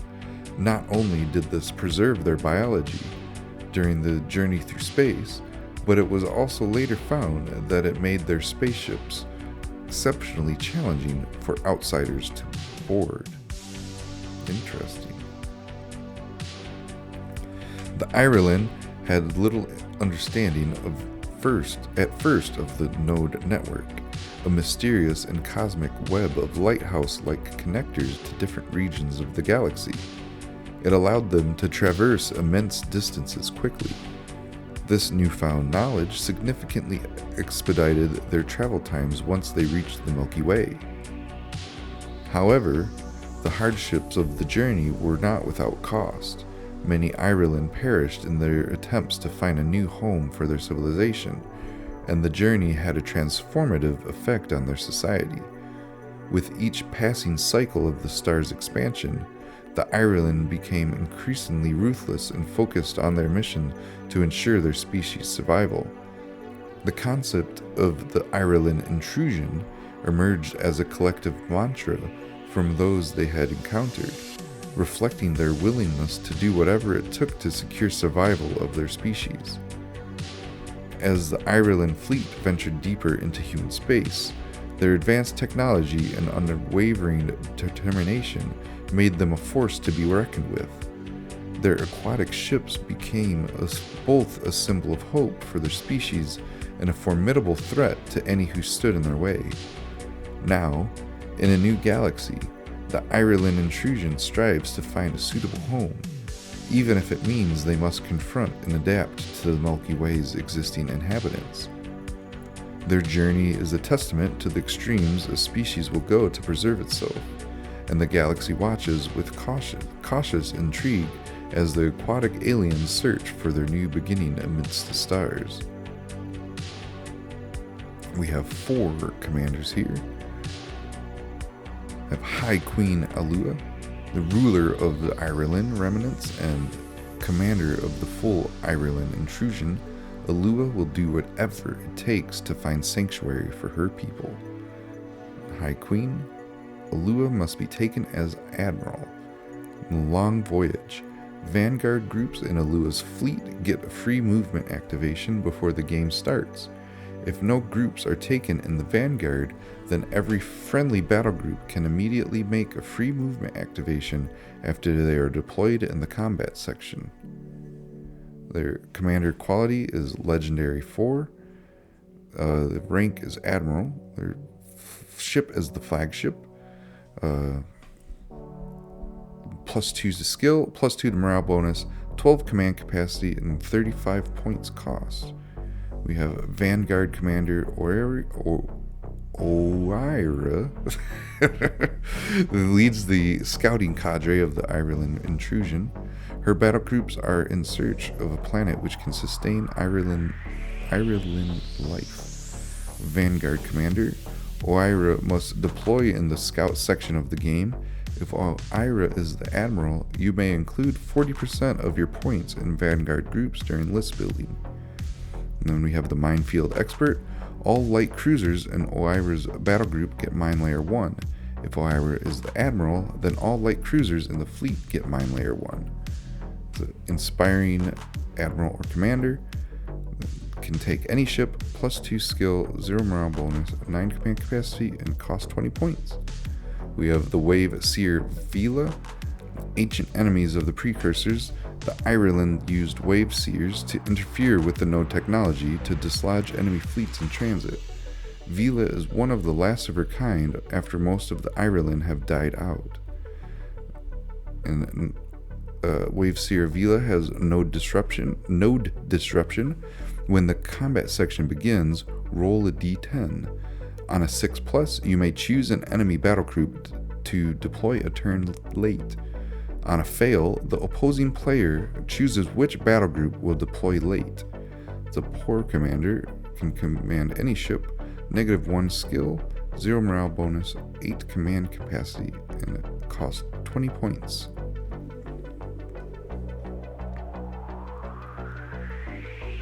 Alright. Next we have Strike Commander Lursa. Lursa leads a rapid attack cadre designed to take out key enemy ships.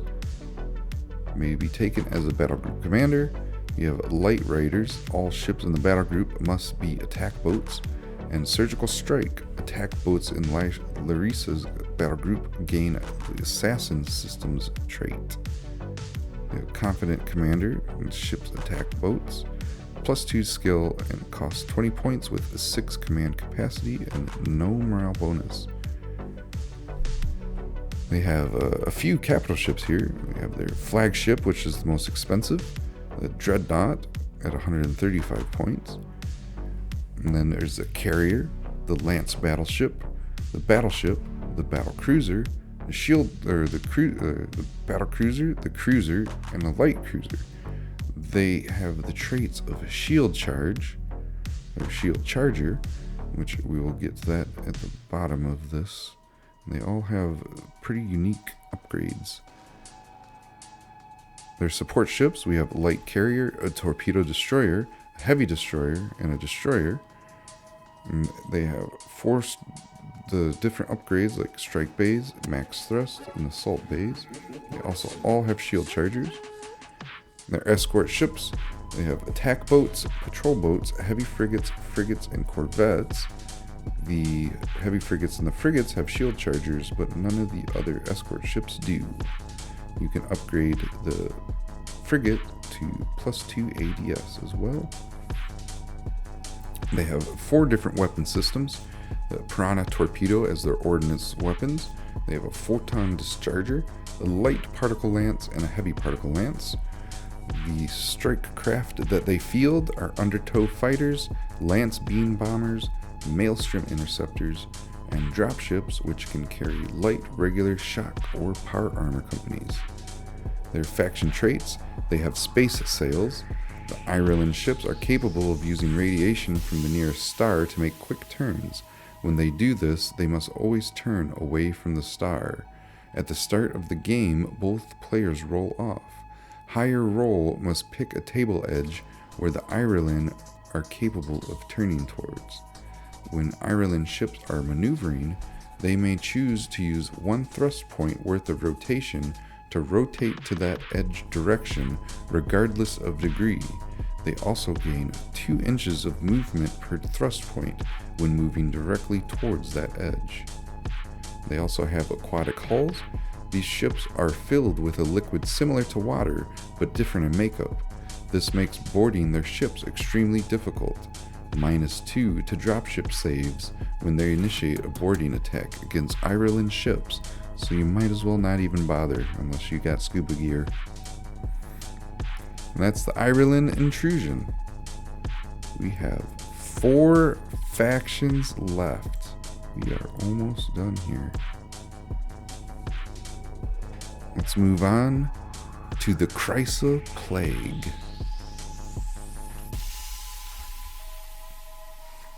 The Krysa Plague. They came out of the dark and were among us, but they were not of us. Only afterwards did we begin to even realize how vulnerable we were in our ivory towers of intellectual arrogance. Stephen Yosef, Out of the Night, First Contact. As contact with intelligent alien life goes, the Krysas were not what anyone was expecting. As one back system admiral explained to a newly minted AEA xenobiologist, them things is not aliens, the vermin. Had humanity but listened at the time, perhaps they would have been spared much grief.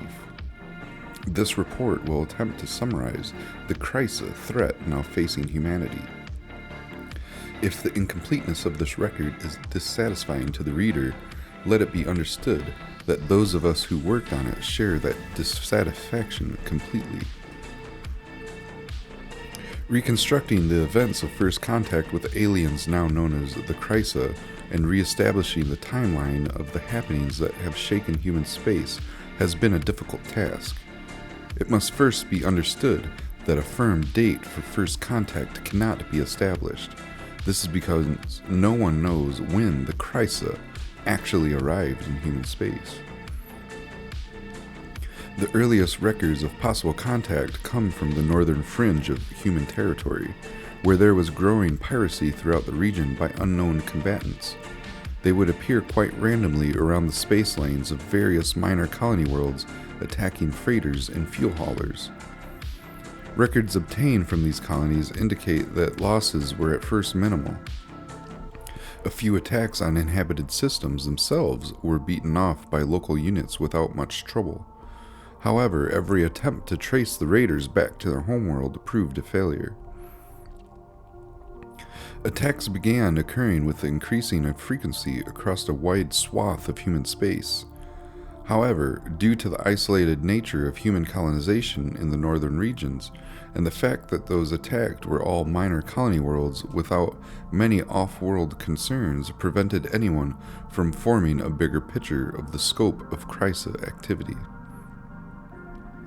It was not until the Anglo-European Alliance and the Sino-Russian Pact both launched major counter-piracy operations in the northern region as an attempt to expand their influence over several dozen non-aligned worlds that any picture of the size of the Krysa threat was realized.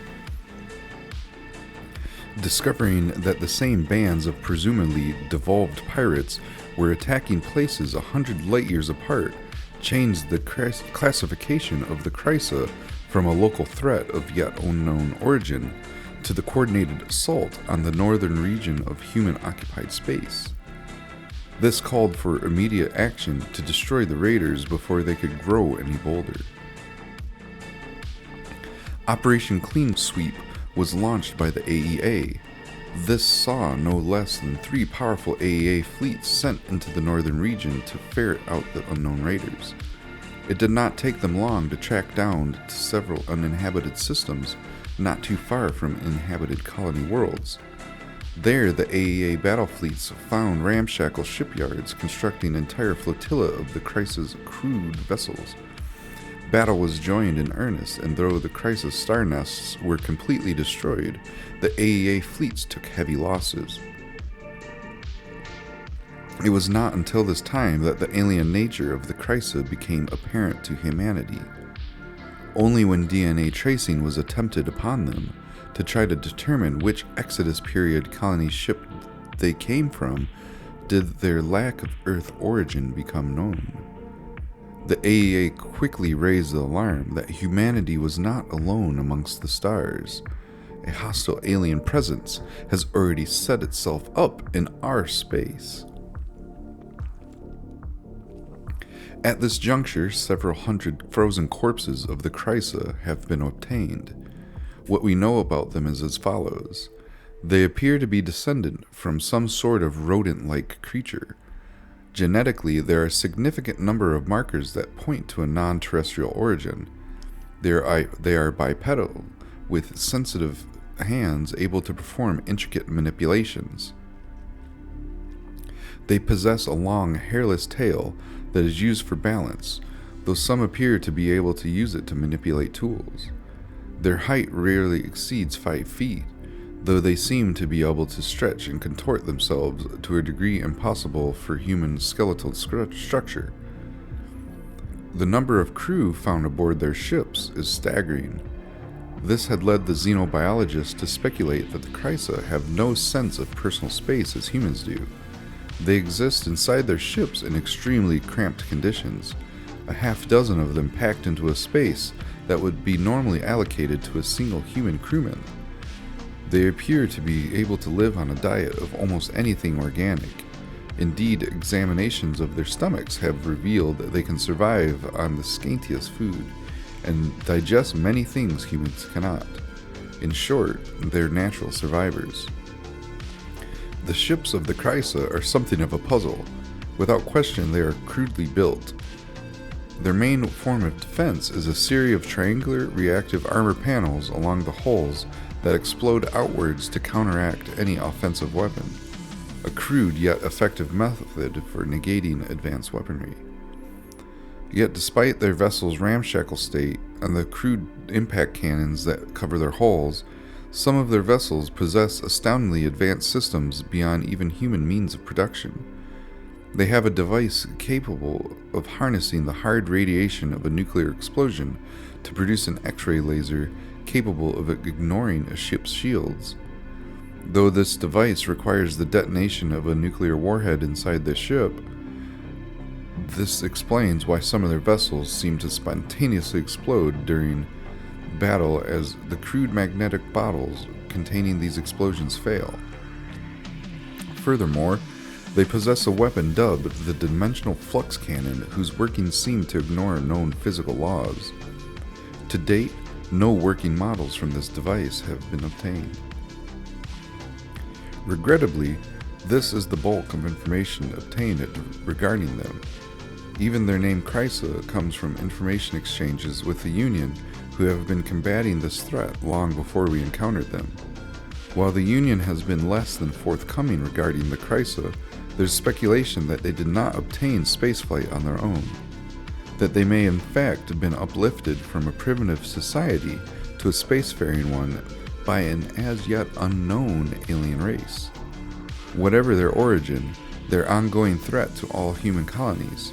In small numbers, they're easily defeated, but given time, their high breeding rates and aggressive savaging will produce a nearly unstoppable plague that will roll over entire worlds unless they are crushed. Some attempts are still being made to communicate with them. The result has been mixed, but usually end in violence. The Krysa, according to information obtained through the Union, are a galactic nuisance species that all races must deal with. But where they come from and what their goals are seem to be of utter disinterred to the aliens we so far contacted. They have 4 different admirals and commanders. They have King Einrazel, the thrice blessed, 3 heads, 3 arms, 3 tails. Einrazel, I can't say his name, that's for sure. Dre, I guess, Iswindre, is said to be a mutant of singular form and character. By legend, he rules from a massive space hulk known as the Warden, a place no human has set eyes on. Whatever the truth of the mythical Krysa King and his schemes, he is a banner that rallies the tides of rat-like aliens and a threat so at all human life in the galaxy. Blot out the sun is one of his traits. Roll 1d10 for all unlaunched dropships in this battle group. On a 5+, the dropship may immediately make a full move, Otherwise, the dropship is immediately destroyed with no save. His extra eyes, King Einswadre does not suffer penalties from the constant backstabbing trait. He has Legendary 4. As an Admiral, ship is the Warren, plus 3 skill, plus 2 morale, 12 command capacity, and its cost is 30 points. We have Rosenrat. Unlike most of his brethren, Rosenrat is a coldly logical and brutally efficient. He has built a following of hardened Krysans around him who share his vision of a steely plague that covers the galaxy. His differing philosophy has put him at odds with other Krysan leaders, and a showdown is inevitable. His traits are hardened systems. The battle group's weapons lose to the dangerous trait. His Iconoclast. All the other battle groups have -1 to their morale checks. His Inspiring 3. Admiral or Commander. You can command any ship, plus 2 skill, plus 1 morale points, or morale bonus. A command capacity of 6 and a cost of 25 points. Next we have Gunnery Officer 13th Grade Wapenmort. An unlikely commander, Wapenmort rose to his current position when the entire command crew of his vessel were killed in an electrical malfunction that detonated several decks. Whoops! Lethal accuracy is one of his traits. The battle group's slug throwers lose the dumbfire trait. And traitorous is another trait. At the end of the turn, Wapenmort becomes the commander of the closest friendly battle group, killing its current commander. His previous battle group gains a poor commander. What a trait. Confident 2 is a commander, can command any ship, plus 1 skill, no morale bonus, 7 command capacity, and costs 10 points. And lastly, we have Skinrekt. Quin'Tek is a shadow even amongst the already selective Krysa. He fights as a mercenary for different admirals for the right price. Specializing in stealth and precise surprise attacks, he has earned a reputation as an elite assassin. Many of his subordinates are envious of his growing fame, but none of his... Yeah, that's a typo. Many of his subordinates are envious of his growing fame, but none of them dare to disobey him openly after what happened to the last would-be usurper. One of his traits is Shadow Assassin. Skinrekt is battle groups gain shrouded in assassin systems. And then we have Coin Hunters. If your admiral ship is destroyed, immediately remove this battle group from the table. They see no need to continue in the battle if they are no longer being paid. So now you have Inspiring Commander, any support ship, plus 1 skill, plus 2 morale bonus, 5 command capacity, and cost 20 points. And then we have the Warren, who's 123 points. He is the ship for the character Thrice Blessed. They have the battleship, command cruiser, the improved cruiser, the cruiser, and the scout cruiser as well. They don't really have any traits, so you have to add an upgrade.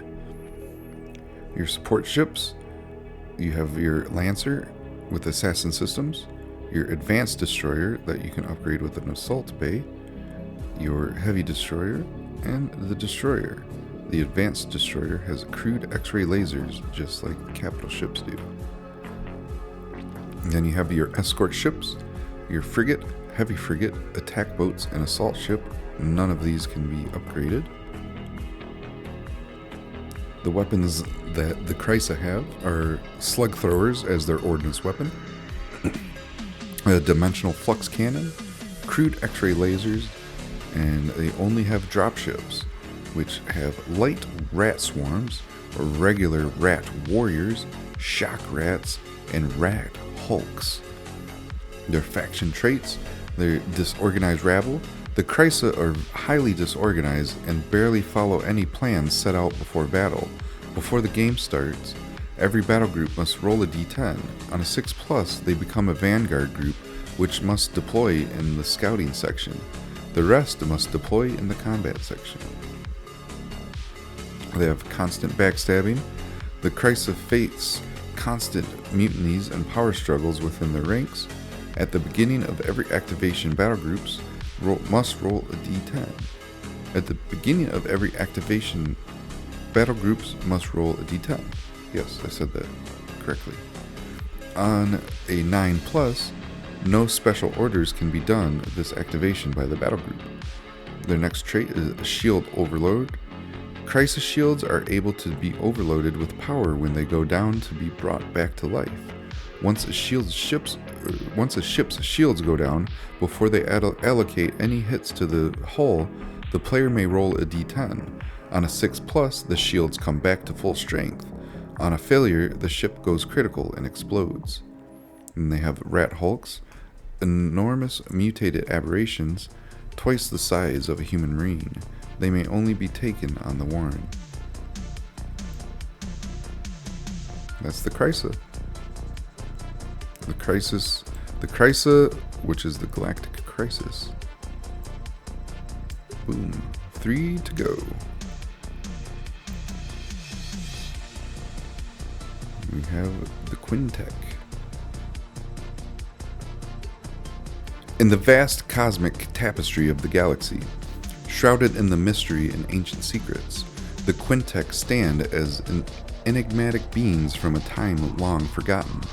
Little is known about this ancient faction, and what has been uncovered only serves to deepen the intrigue surrounding their origins and purpose.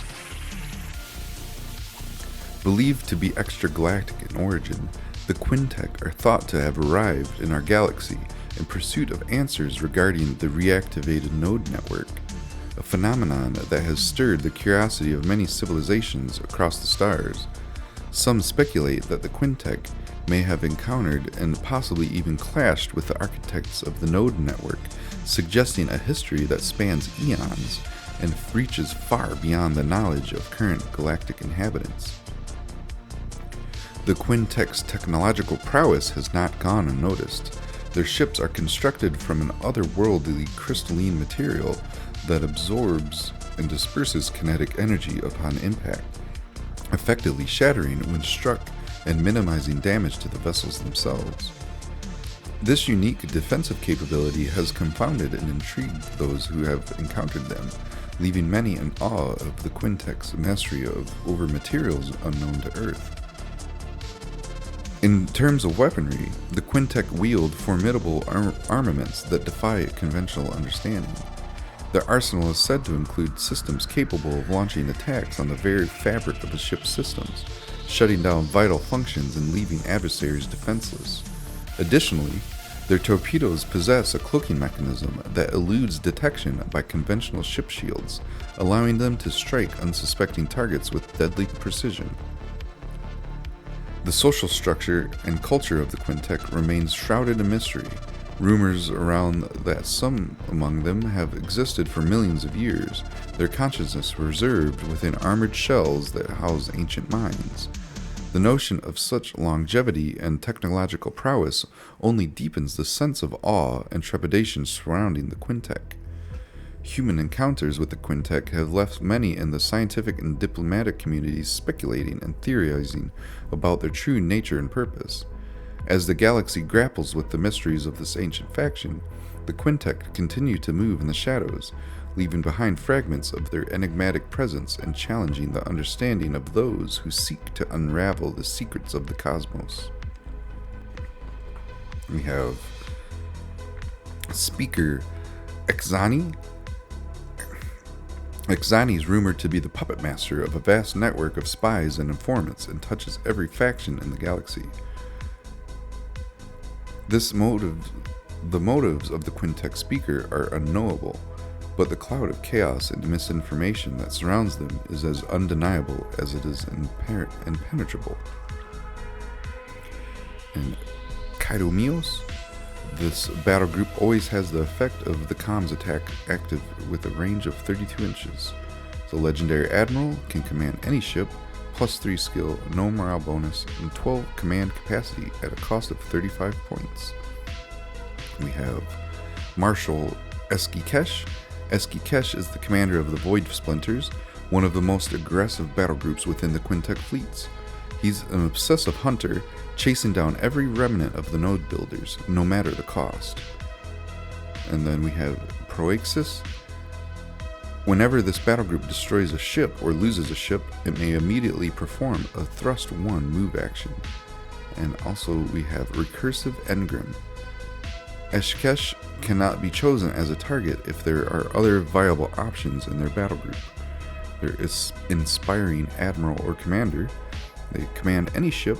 They bring +2 skill and +1 morale bonus.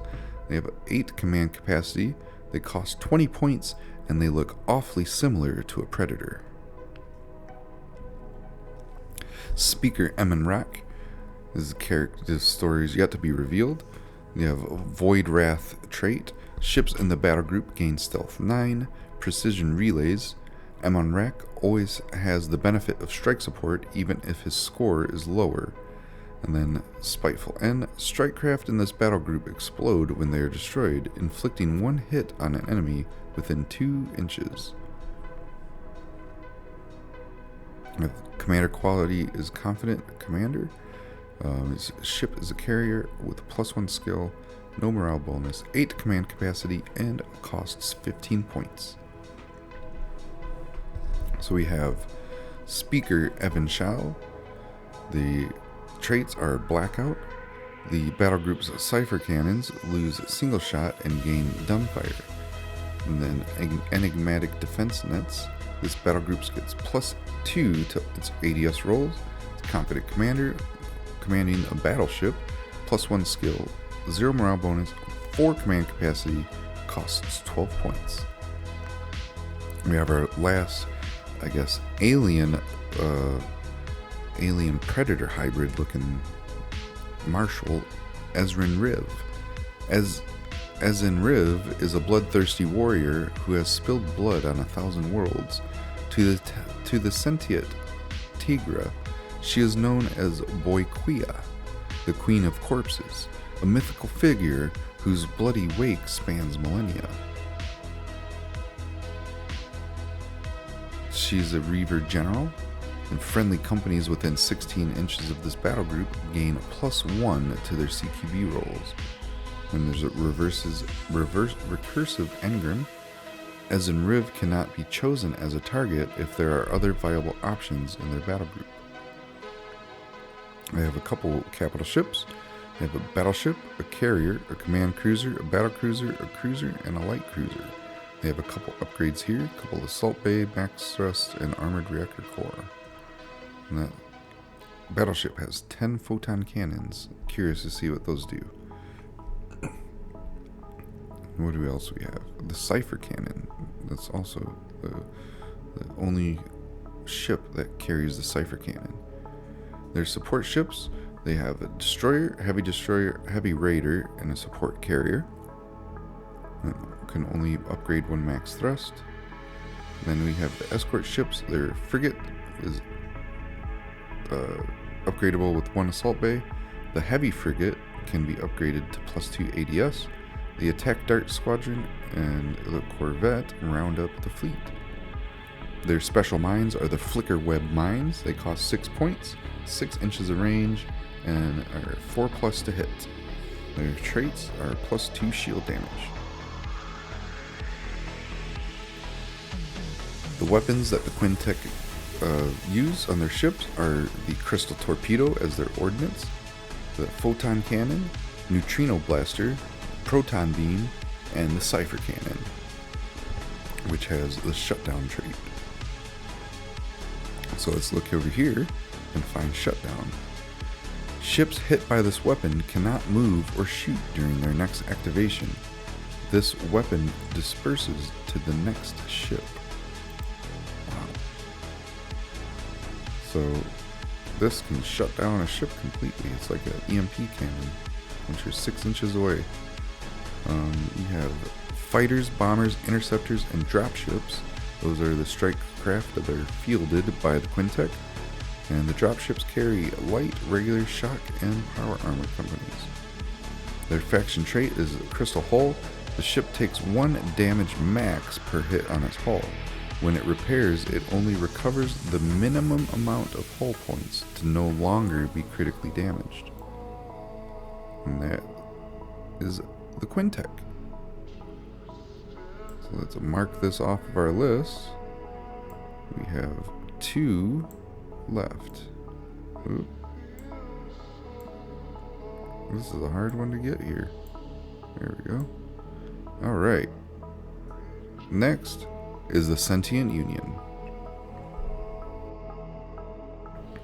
In the distant reaches of a neighboring galaxy, a remarkable coalition known as the Sentient Union has emerged, fostering unity among various alien species that once coexisted in isolation. This unprecedented alliance was forged out of the collective desire for peace and prosperity, transcending the historic rivalries and conflicts that had plagued the galaxy for eons. At the heart of the Sentient Union lies a Supreme Council, a body comprised of the ruling representatives from each member species, convened to make decisions that shape the destiny of the Union. To ensure impartial leadership and to avoid favoritism, the Supreme Council devised a unique and egalitarian method for selecting the next figurehead of the Union after the previous had passed away. Each representative casts their vote for an infant from one of their respective planets, who is then chosen to be raised and tutored as the future leader of the Union. Strikingly, the infant selected is often from a lesser known or overlooked species within the Union, symbolizing the commitment to fairness and unity. The Sentient Union operates seamlessly as a collective entity when dealing with external matters. This union is exemplified by their advanced warships, equipped with cutting-edge technology that enables them to withstand even the most intense barrages. The Union ships boast an innovative shield system capable of persisting under massed fire, a testament to the collaborative strength derived from the diverse technological prowess of its member species. The Sentient Union stands as a beacon of intergalactic cooperation, demonstrating that even in the face of historical differences, diverse species can come together, learn from one another, and build a future that transcends the limitations of individuality. As they navigate the cosmic expanse, the Union's commitment to peace and shared progress shapes their journey and ensures a legacy of harmony among the stars. They have 3 admirals and commanders. We have Speaker Ikanri, and he has the First Strike Doctrine. Your fleet's fusion torpedoes gain the rapid fire trait. And Tigra. If you have chosen the Tigra heritage, it also applies to this battle group. Then we have Marshal Eskikesh. This is the perfect defense. Your ship's multi-spectrum shielding trait value is improved by +1. And Kurbit. If you have chosen the Kurbit heritage, it also applies to this battle group. We have Speaker Emanrak, and it is a dynamic operator. I have no idea what it is. It's a dynamic operator. When this battle group performs a command action, you may perform it a second time. And then you have the Omnolek. If you've chosen the Omnolek heritage, it also applies to this battle group. He's a competent Admiral, a ship's battlecruiser, +1 skill, and costs 25 points. And both of these commanders are Admirals. They can take any ship. The Ikanri is +3 skill, and Eskikesh has +2 skill. The morale bonus only is for Eskikesh, and Ikanri takes 12 command capacity, as Eskikesh takes 8. Ikanri is 35 points, and Eskikesh is 20 points. Now we have the capital ships. They have, looks like 4, 5, 6, 7 capital ships. They all have multi-spectrum shielding 1. They have plenty of upgrades that they can do to their ships. They have the battleship, the carrier, the grand cruiser, battle cruiser, heavy cruiser, cruiser, and the light cruiser. And then the super capital, they have a super dreadnought. Pretty cool. Lots of traits. It even has Sea Whiz. Look at that. 25 shield. Insane. Quasi-luminal drivers. I think, yeah, that's the only thing. It's quasi-luminal drivers on the Super Dreadnought. That is cool. I wonder if they're... Do I have it? Let's see. Let's see. I'm curious. The Sentient Union. Super Dreadnought. There. Ooh. That's big. That's a big ship. Look at that. There's the base. You put the right in there. Nice. That is a cool ship right there. I like it. Let's try to get a little bit better light. A little bit better, not much. Very cool. There we go. Very cool. I like the, just like the smoothness of it.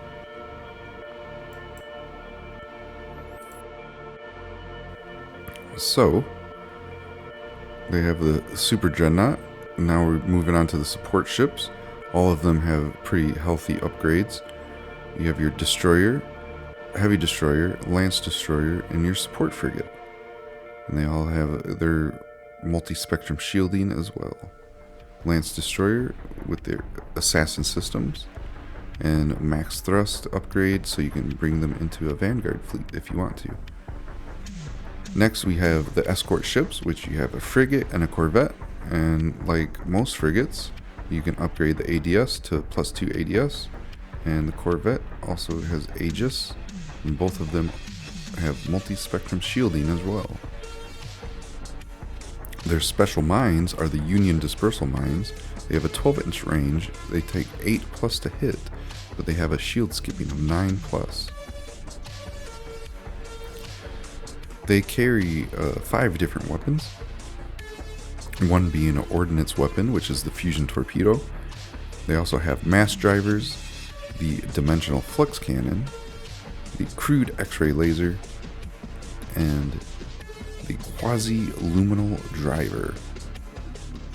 And that one is jarring. Which jarring, never read this one before, so let's try to find that. J. Don't see J. I don't see jarring. So my only assumption is right there, weapon traits. Okay. Ships hit by this weapon may not recover shields or hull during their next activation. Alright, that's pretty cool. And that does 3 shield damage and 3 hull damage.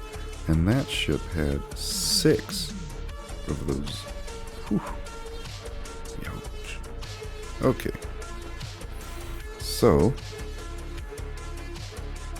the strike craft that the Sentient Union has are exemplar fighter bombers, Justicar interceptors, and dropships that carry light regular shock and power armor companies. They have quite a bit of these faction traits. Efficient shields, +1 shields recovered when issuing all power to shield special order, and the all power to shield special order is automatically given to the fleet. It doesn't take up a slot for list building.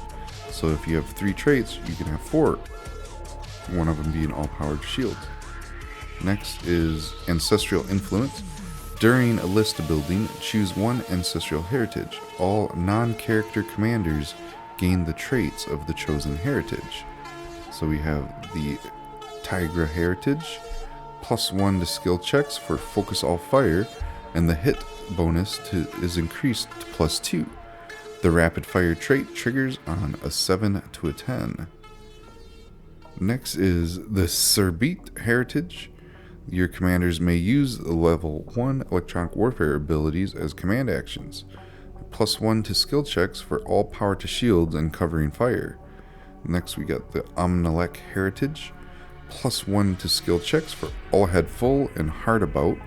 When using all ahead full, the battle group may rotate once during their move. Next we have the Sentient Union aura, and that's an effect based on ancestral heritage.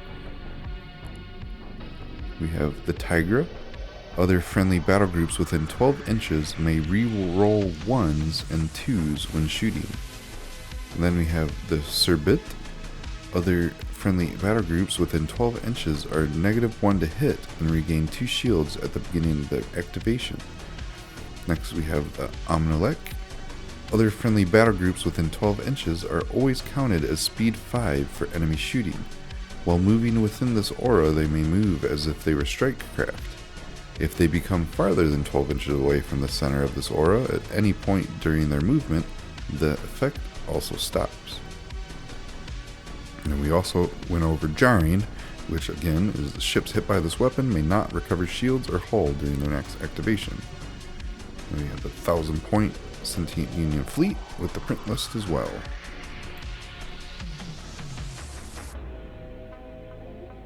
So that leaves one left, the Watchers, and we're going to preemptive take that one off.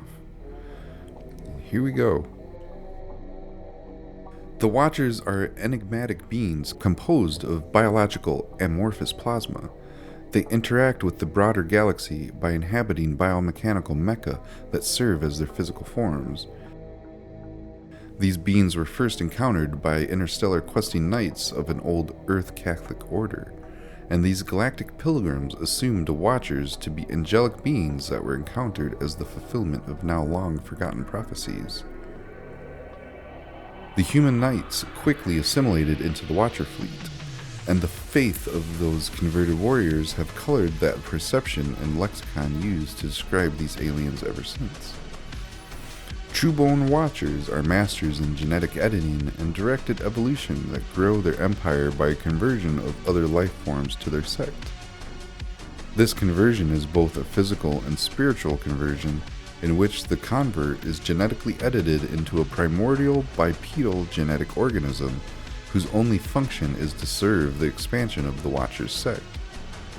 Members of this initial stage are known as followers. As individuals gain favor in battle with a Watcher, they are genetically edited to contain more humanoid and Watcher DNA. Followers are turned into disciples that in turn become apostles, which are the penultimate evolutionary stage for a member of the sect. Each stage regains more and more autonomy until the final stage is obtained. The most evolved members of the sect are 20-foot humanoid giants that retain only beneficial characteristics of their original species. These paragons of directed evolution are broadly known as Nephilim, and are often encountered leading hosts of their brethren. We have a couple admirals and commanders here. We have Harvester X. He has the Omni Leap drives. This battle group may use leap nodes regardless of its facing. Legendary admiral or commander can command any ship, +3 skill, no morale bonus, and 12 command capacity at a cost of 35 points. Next we have Preconceer Y, and their trait is we must have additional specimens. Dropships in your fleet may re-roll failed saves once per turn, and your companies inflict an additional point of crew damage in CQB. So Inspiring Admiral, commanding any ship with +2 skill and +1 morale bonus. The command capacity of 8, costs 20 points. Next we have Collector Z, and it has the Eye of the Beholder trait. When the battle group is deployed, mark an enemy battle group. For the remainder of the game, this battle group gains +2 movement per thrust when moving directly towards the marked battle group, and gains +2 to hit when shooting at the marked battle group. It's a Confident Commander, commands any ship, has +1 skill, no morale bonus, 7 command capacity, and costs 15 points. Next we have the capital ships. You have your flagship, your carrier, your battleship, your battle cruiser, your heavy cruiser, your cruiser, and your light cruiser. They do not have any upgrades, but they are pretty heavy in electronic warfare. Let's move on to support ships. You have your torpedo boat, your infiltrator, your heavy destroyer, and your destroyer. Your infiltrator has stealth 11. Same with the torpedo boat, with 4 phase ripper torpedoes each. Next is your escort ships. You have a frigate, a guardian boat squadron, a needle frigate, and a strike boat squadron. And these are the guardian boat squadron. I have 3 strike bays and 1 assault bay, which is pretty cool. Which you can piggyback all those fighters off of, those guardian boat squadrons. This seems like a awfully interesting combination, especially if you use some of these cheaper interdictor drones. You carry a lot of strike craft with this fleet. Lots of it. The only other thing is really a carrier. Yeah, that's it. So the weapons, oh, here we go. The leap nodes, can't forget that. That's their mines. They cost 3 points, their range of 6 inches, and they have the trait of leap nodes, which we'll get into very soon. They have 4 different types of weapons, one being ordnance. You have your phase ripper torpedo with 6 to 12 inches, 3 plus roll to hit with a couple shield damage, 1 shield damage, 1 hull damage, and it's a biological 3 weapon. We look over here into the rules, and we can find biological. Biological X. This weapon also does damage to crew. A crew with no shields loses X crew on hits of 6 plus from this weapon. Crewless ships are destroyed, so they lose 3 crew if a phase ripper torpedo hits with no shields. Yikes. Next we have the different strike craft.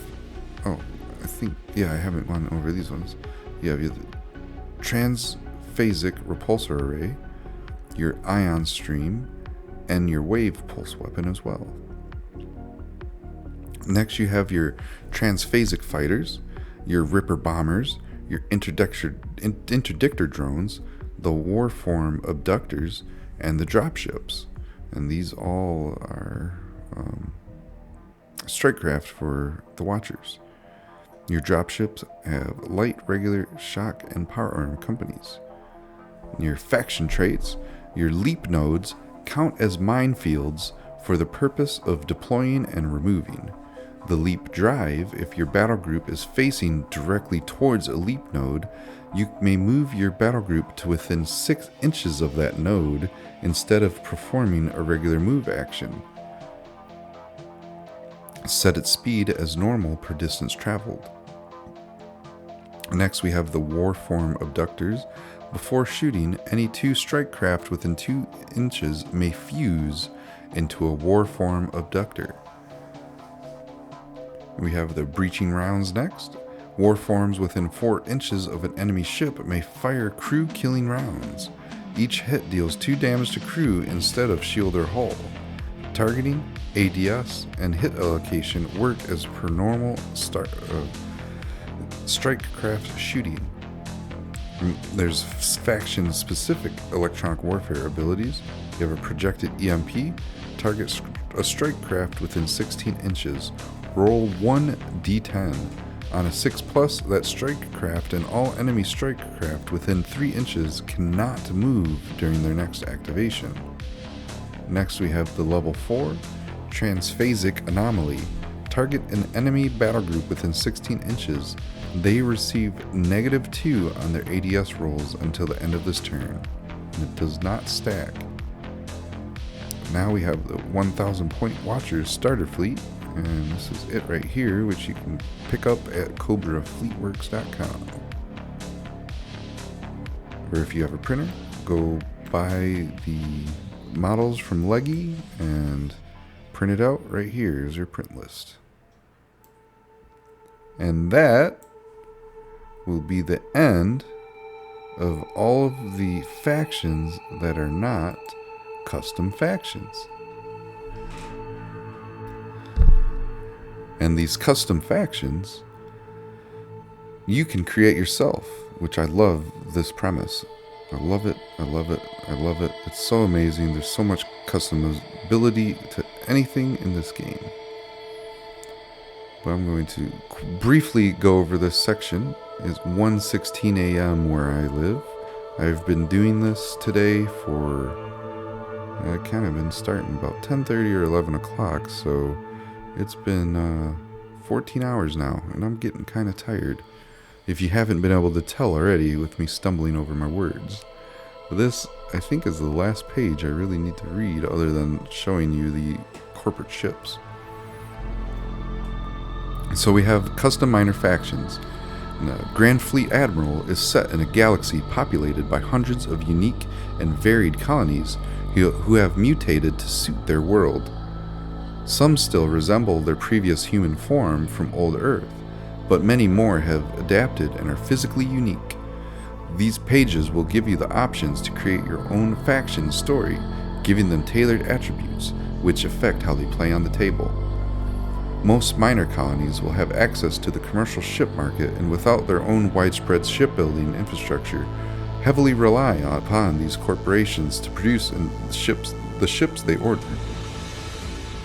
Many of them are also aligned to a major power, so they can have ships gifted as military aid. And as standard, your minor faction will have access to Corp ships, the original old colony ships, and one other chosen ship manufacturer. You also have the option to unlock major faction support through trait choices, which will allow you to field some of their ships. And the traits, each colony is unique, whether it's through their ideology, their home planet, or the genetic mutations that have kept their people alive.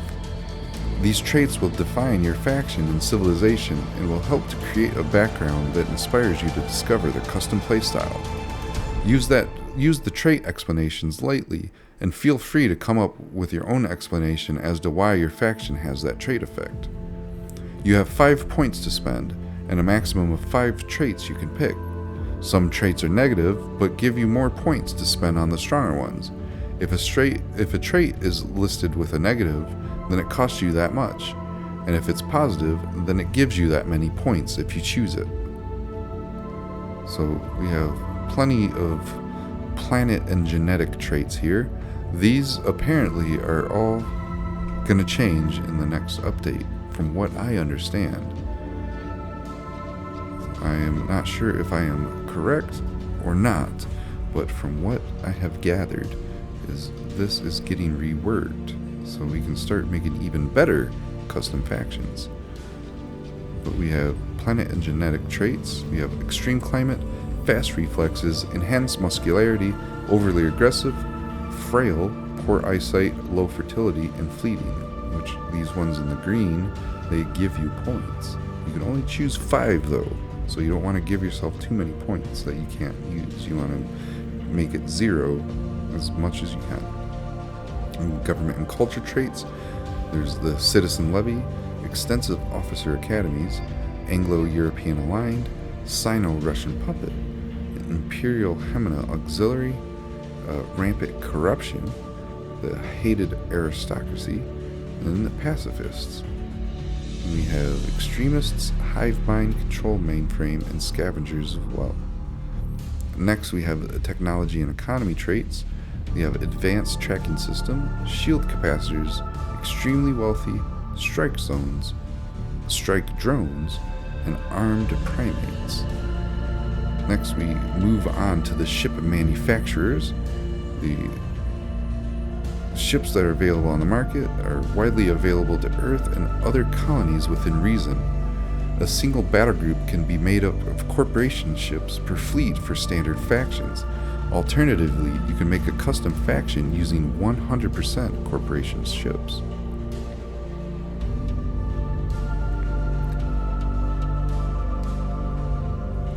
So, next we find the system ships. They were used by the initial colonist groups before the node network went down. Some colonies had dozens of old ships at their disposal when they were trapped in their system. While these ships are very outdated, Smaller, poorer colonies have used them to defend against raiders and pirates. Their traits are they're outdated, so these ships were made over 100 years ago and are numerous. They're cheap to field, but have many outdated systems. Ships take double damage on hull, which is a shame because I like the utilitarian look of the UN system ships. We also have Ares Corp.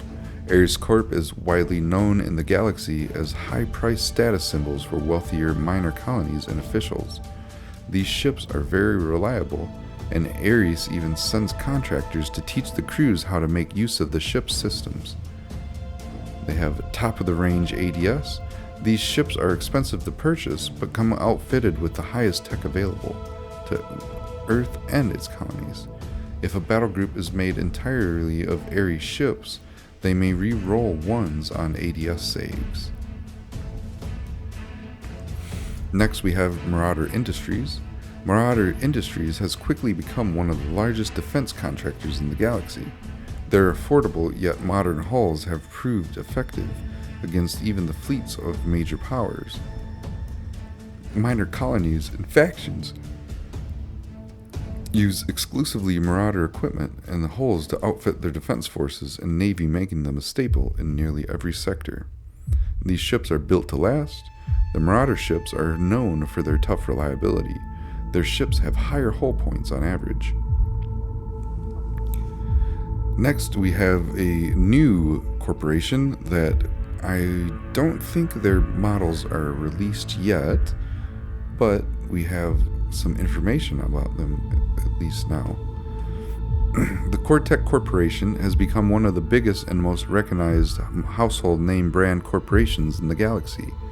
Starting out as a small technology research company, the Quin'Tek Corporation today has grown into a massive corporation expanding beyond just technological research. Quin'Tek has their hand in numerous technologies involving everyday household equipment. As conflict broke out between the major factions, many companies struggled and ultimately buckled and fell victim to the impact the war had on the economy. Quin'Tek, however, saw this as an opportunity, purchasing various weapon and ship manufacturing and research centers. Quin'Tek thus repositioned themselves as a military-industrial powerhouse. And today, Quin'Tek is still one of the top manufacturers and suppliers of various household equipment with a growing side market in the weapons and starship industry, trading and selling to several factions and individuals who can afford their service. Many Quin'Tek slogans can be seen in major cities such as Quin'Tek, your future is our core, or if it's not Quin'Tek, it's not worth heck, and Quin'Tek, quality to the core. And their trait is high-yield shield cores. These ships were made with a different design philosophy, taking more power to run but creating a stronger shield web around the ship. CTC ships all have the Fortress Shield trait. However, as a counterbalance, CTC ships utilize lower-grade active defense AIs which consume less energy.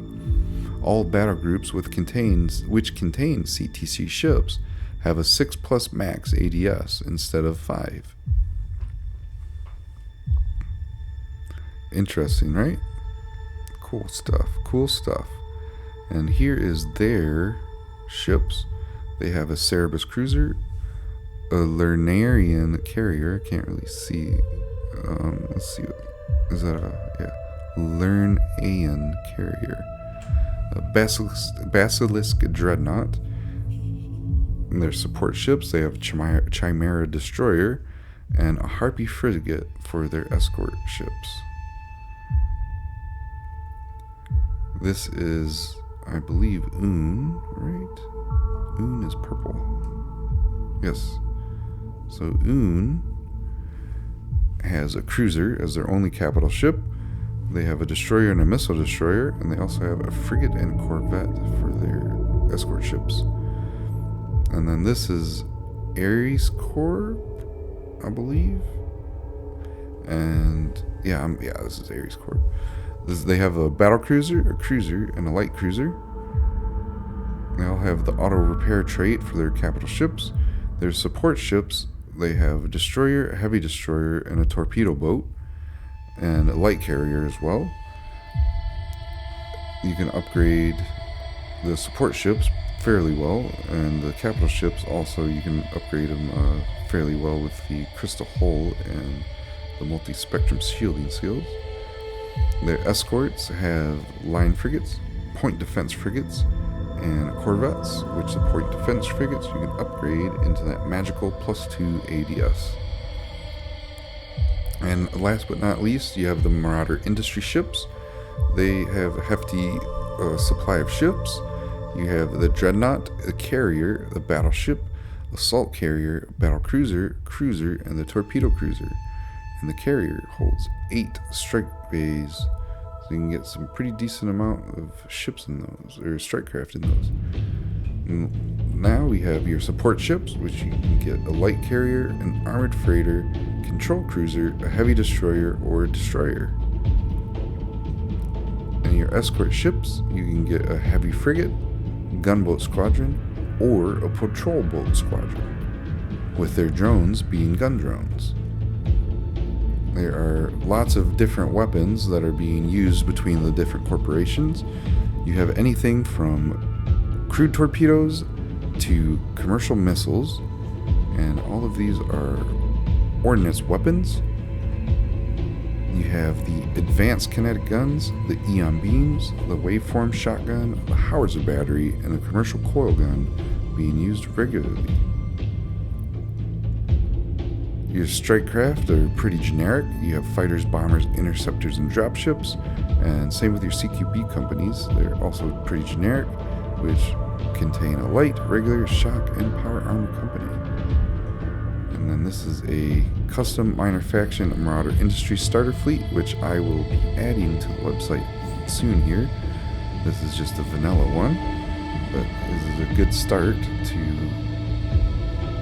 create one of your own custom factions. So if you don't know how to build your fleet, or your fleet for your custom faction, just head over to CobraFleetworks.com and pick this fleet up once I add it and create away. But I am trying to give you all of the resources to be able to create your own fleet, and I hope you do. But that brings an end, finally, to episode 8. And let's add the custom tag right there. That's it. That's all of them. It took me 14 hours and some change to record this. But I really feel like I have accomplished something great today. It might be a bore fest for some people, but honestly, the timestamps will be there. And if you want to listen for your fleet, you know, what faction you want to listen to, you can always come back to this video, click on that faction, and listen to my smooth, soothing voice as I hear. But just to kind of show you I'm not BSing with how much work this took. Can I move this? Yes, there we go. I'm gonna move this here. Kind of show you. Look at all these videos of today. Yeah, I gotta go through all of it and edit it, which you will be seeing as you watch it because it's edited, obviously. But I am tired. I'm gonna go get some good sleep, and I will catch y'all later in episode 9, where we go over some stuff that I need to get together and have the community help me to be able to make it easier for the new player to wrap their mind around this entire game and how they can just kind of, what's the word? I guess like easily access material without their brains exploding with all of this information, because it's a lot of information to wrap your head around. I probably spend a pretty decent amount of time lately working on this stuff, But there's a lot of snow outside. I can't really do much, so I might as well be productive with something I love, and that would be this. So now I'm gonna let you go, and I'm gonna go to sleep, because I'm talking now like I'm some delusional person. Just, I feel like I'm in a dreamland. There was a couple times that I was like kind of sleeping, but I was on autopilot, and I just kept talking, and I think I was saying everything right, but it was just interesting. I'm gonna remember those moments, so when I watch it on the YouTube, it's gonna be real funny. I'm gonna have a kick out of that. But thank you once again for sticking to the end, hanging in there this whole way from episode 1 to episode 8. And now we are finished with one of the greatest read-throughs in Grand Fleet Admiral history. I'll catch you later, everybody. Stay safe and don't get arrested. Good luck.